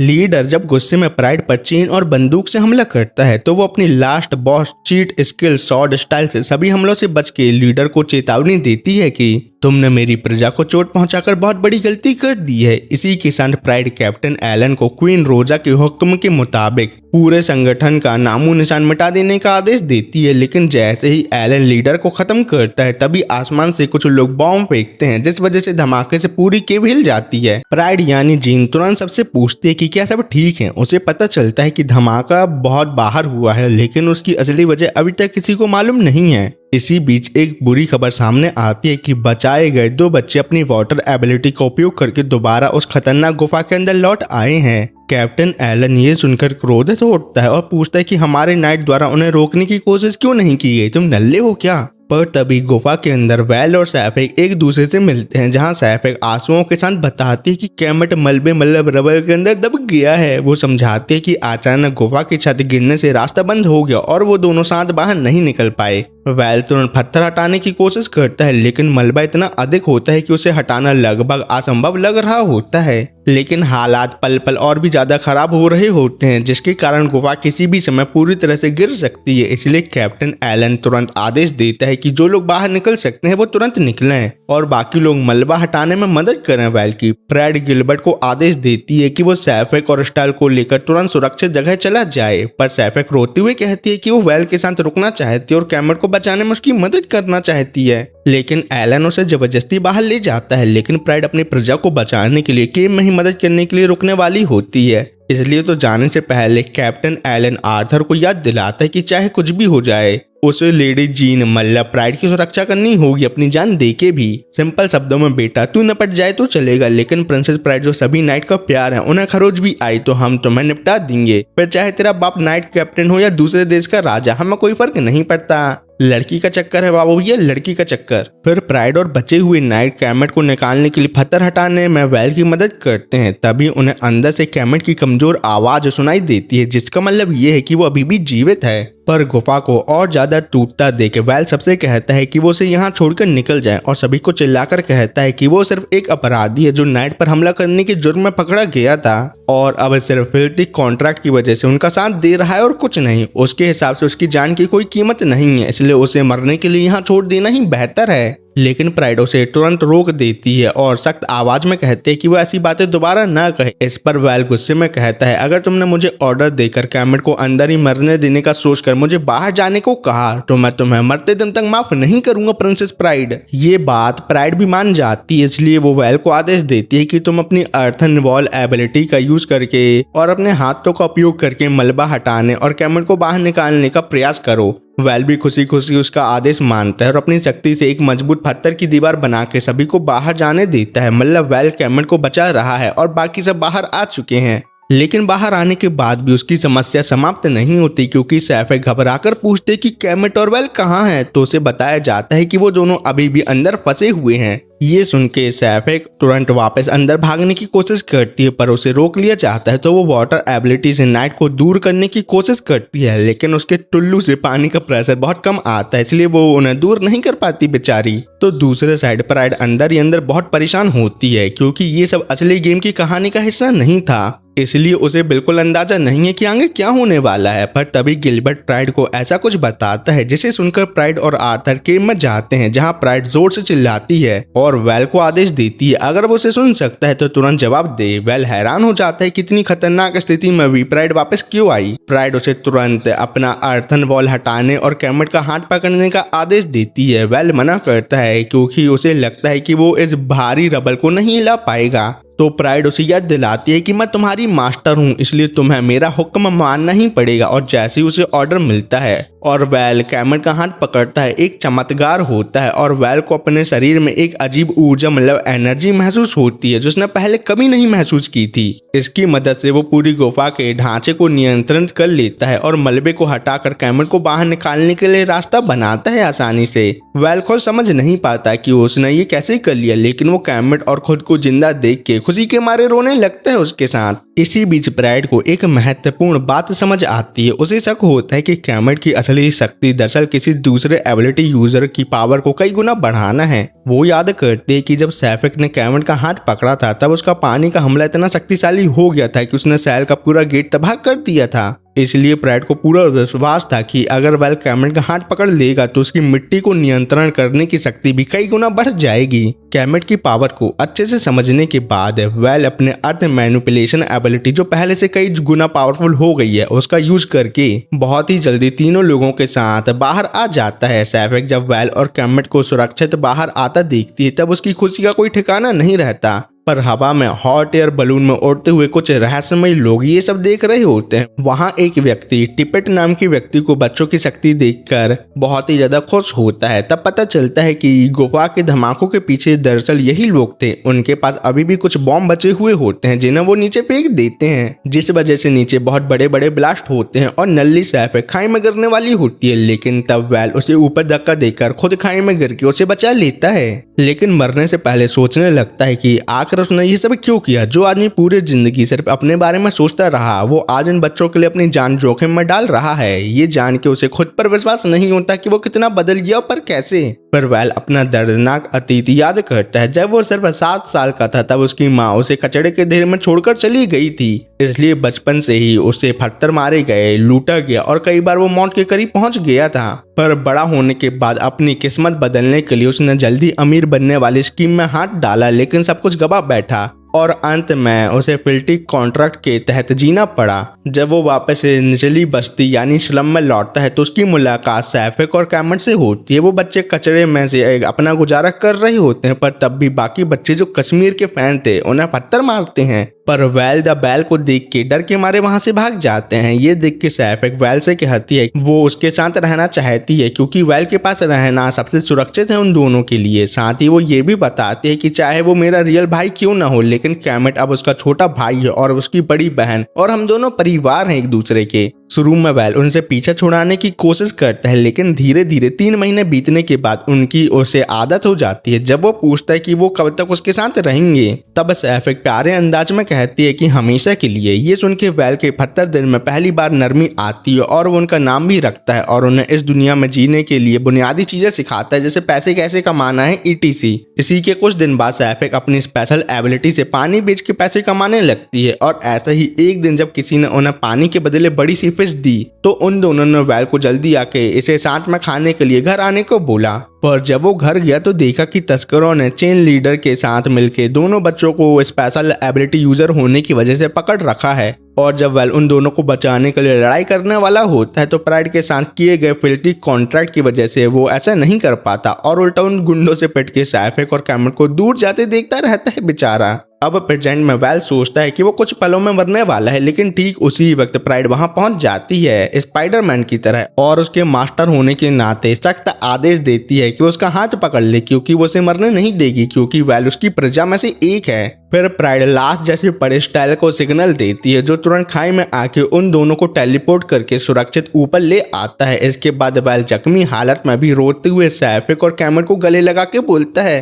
अभी हम जिंदा हैं। दूसरे दिन की शुरुआत में प्राइड को लगता है कि आज का काम आधे दिन में निपट जाएगा, लेकिन आर्थर उसे सख्त चेतावनी देता है कि वो महल के आसपास के इलाकों से बिल्कुल बाहर ना निकले, क्योंकि आर्थर को डर है कि पिछले केव के ऊपर धमाके करने के पीछे जो दुश्मन थे वो अभी तक पकड़े नहीं गए हैं और इसी वजह से अभी भी प्राइड की जान को बहुत ही ज्यादा खतरा हो सकता है। तो प्राइड उन्हें समझाती है कि अभी भी इन्वेस्टिगेशन चल रही है, लेकिन आर्थर और स्टाइलो से अपनी नजरों से दूर होने नहीं देना चाहते। तभी अचानक सैफिक, कैमिट और वेल की एंट्री वहां होती है। उन्हें देखकर सब हैरान रह जाते हैं, क्योंकि वेल सिर्फ एक दिन पहले हॉलट्रॉन किंगडम का राउंड ट्रिप पूरा करके लौट आया होता है, जबकि कैरेट से उस सफर में 5 दिन लगते हैं पूरे पूरे। ये सुन के वेल मजाक में कहता है कि प्रिंसेस प्राइड, आपने खुद ही कहा था काम जितना जल्दी हो उतना अच्छा है। साथ ही सैफिक और कैमिट भी खुशी से बताते हैं कि सफर बहुत ज्यादा तेजी से निकल गया, पर इसी वजह से हम लोग बदकिस्मती से आसपास का नजारा भी नहीं देख पाए। इसके बाद प्राइड एक बड़ा फैसला सुनाती है जो उसने क्वीन रोजा के साथ बात करने के बाद डिसाइड किया है कि आज से वेल, सैफिक और कैमिट राज परिवार के विशिष्ट वाहक मतलब एक्सक्लूसिव कैरियर होंगे जो उनकी चीजों और लेटर की डिलीवरी करेंगे।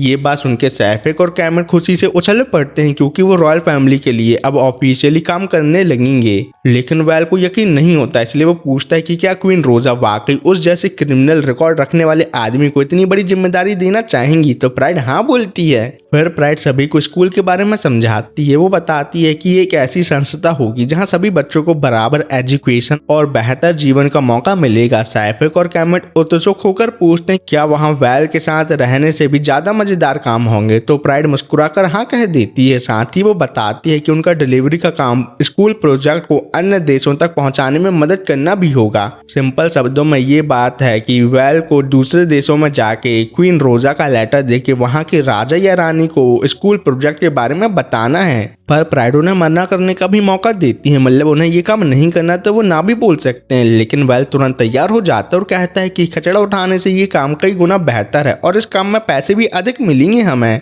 इसके बाद वो प्राइड को अपना मास्टर स्वीकार करता है और कहता है कि वो उसका सेवक है। लेकिन इसी पल वेल अचानक प्राइड का पैर चाट लेता है, जिस वजह से प्राइड शर्माकर नीचे गिर जाती है। लेकिन इसी वजह से स्टाइल और बाकी सब तुरंत गुस्से में आ जाते हैं। लेकिन वेल शांत स्वर में कहता है कि किसी को भी गुस्सा होने की जरूरत नहीं है, क्योंकि फिल्टी कॉन्ट्रैक्ट की वजह से मैं प्रिंसेस प्राइड को नुकसान नहीं पहुंचा सकता किसी भी तरीके से।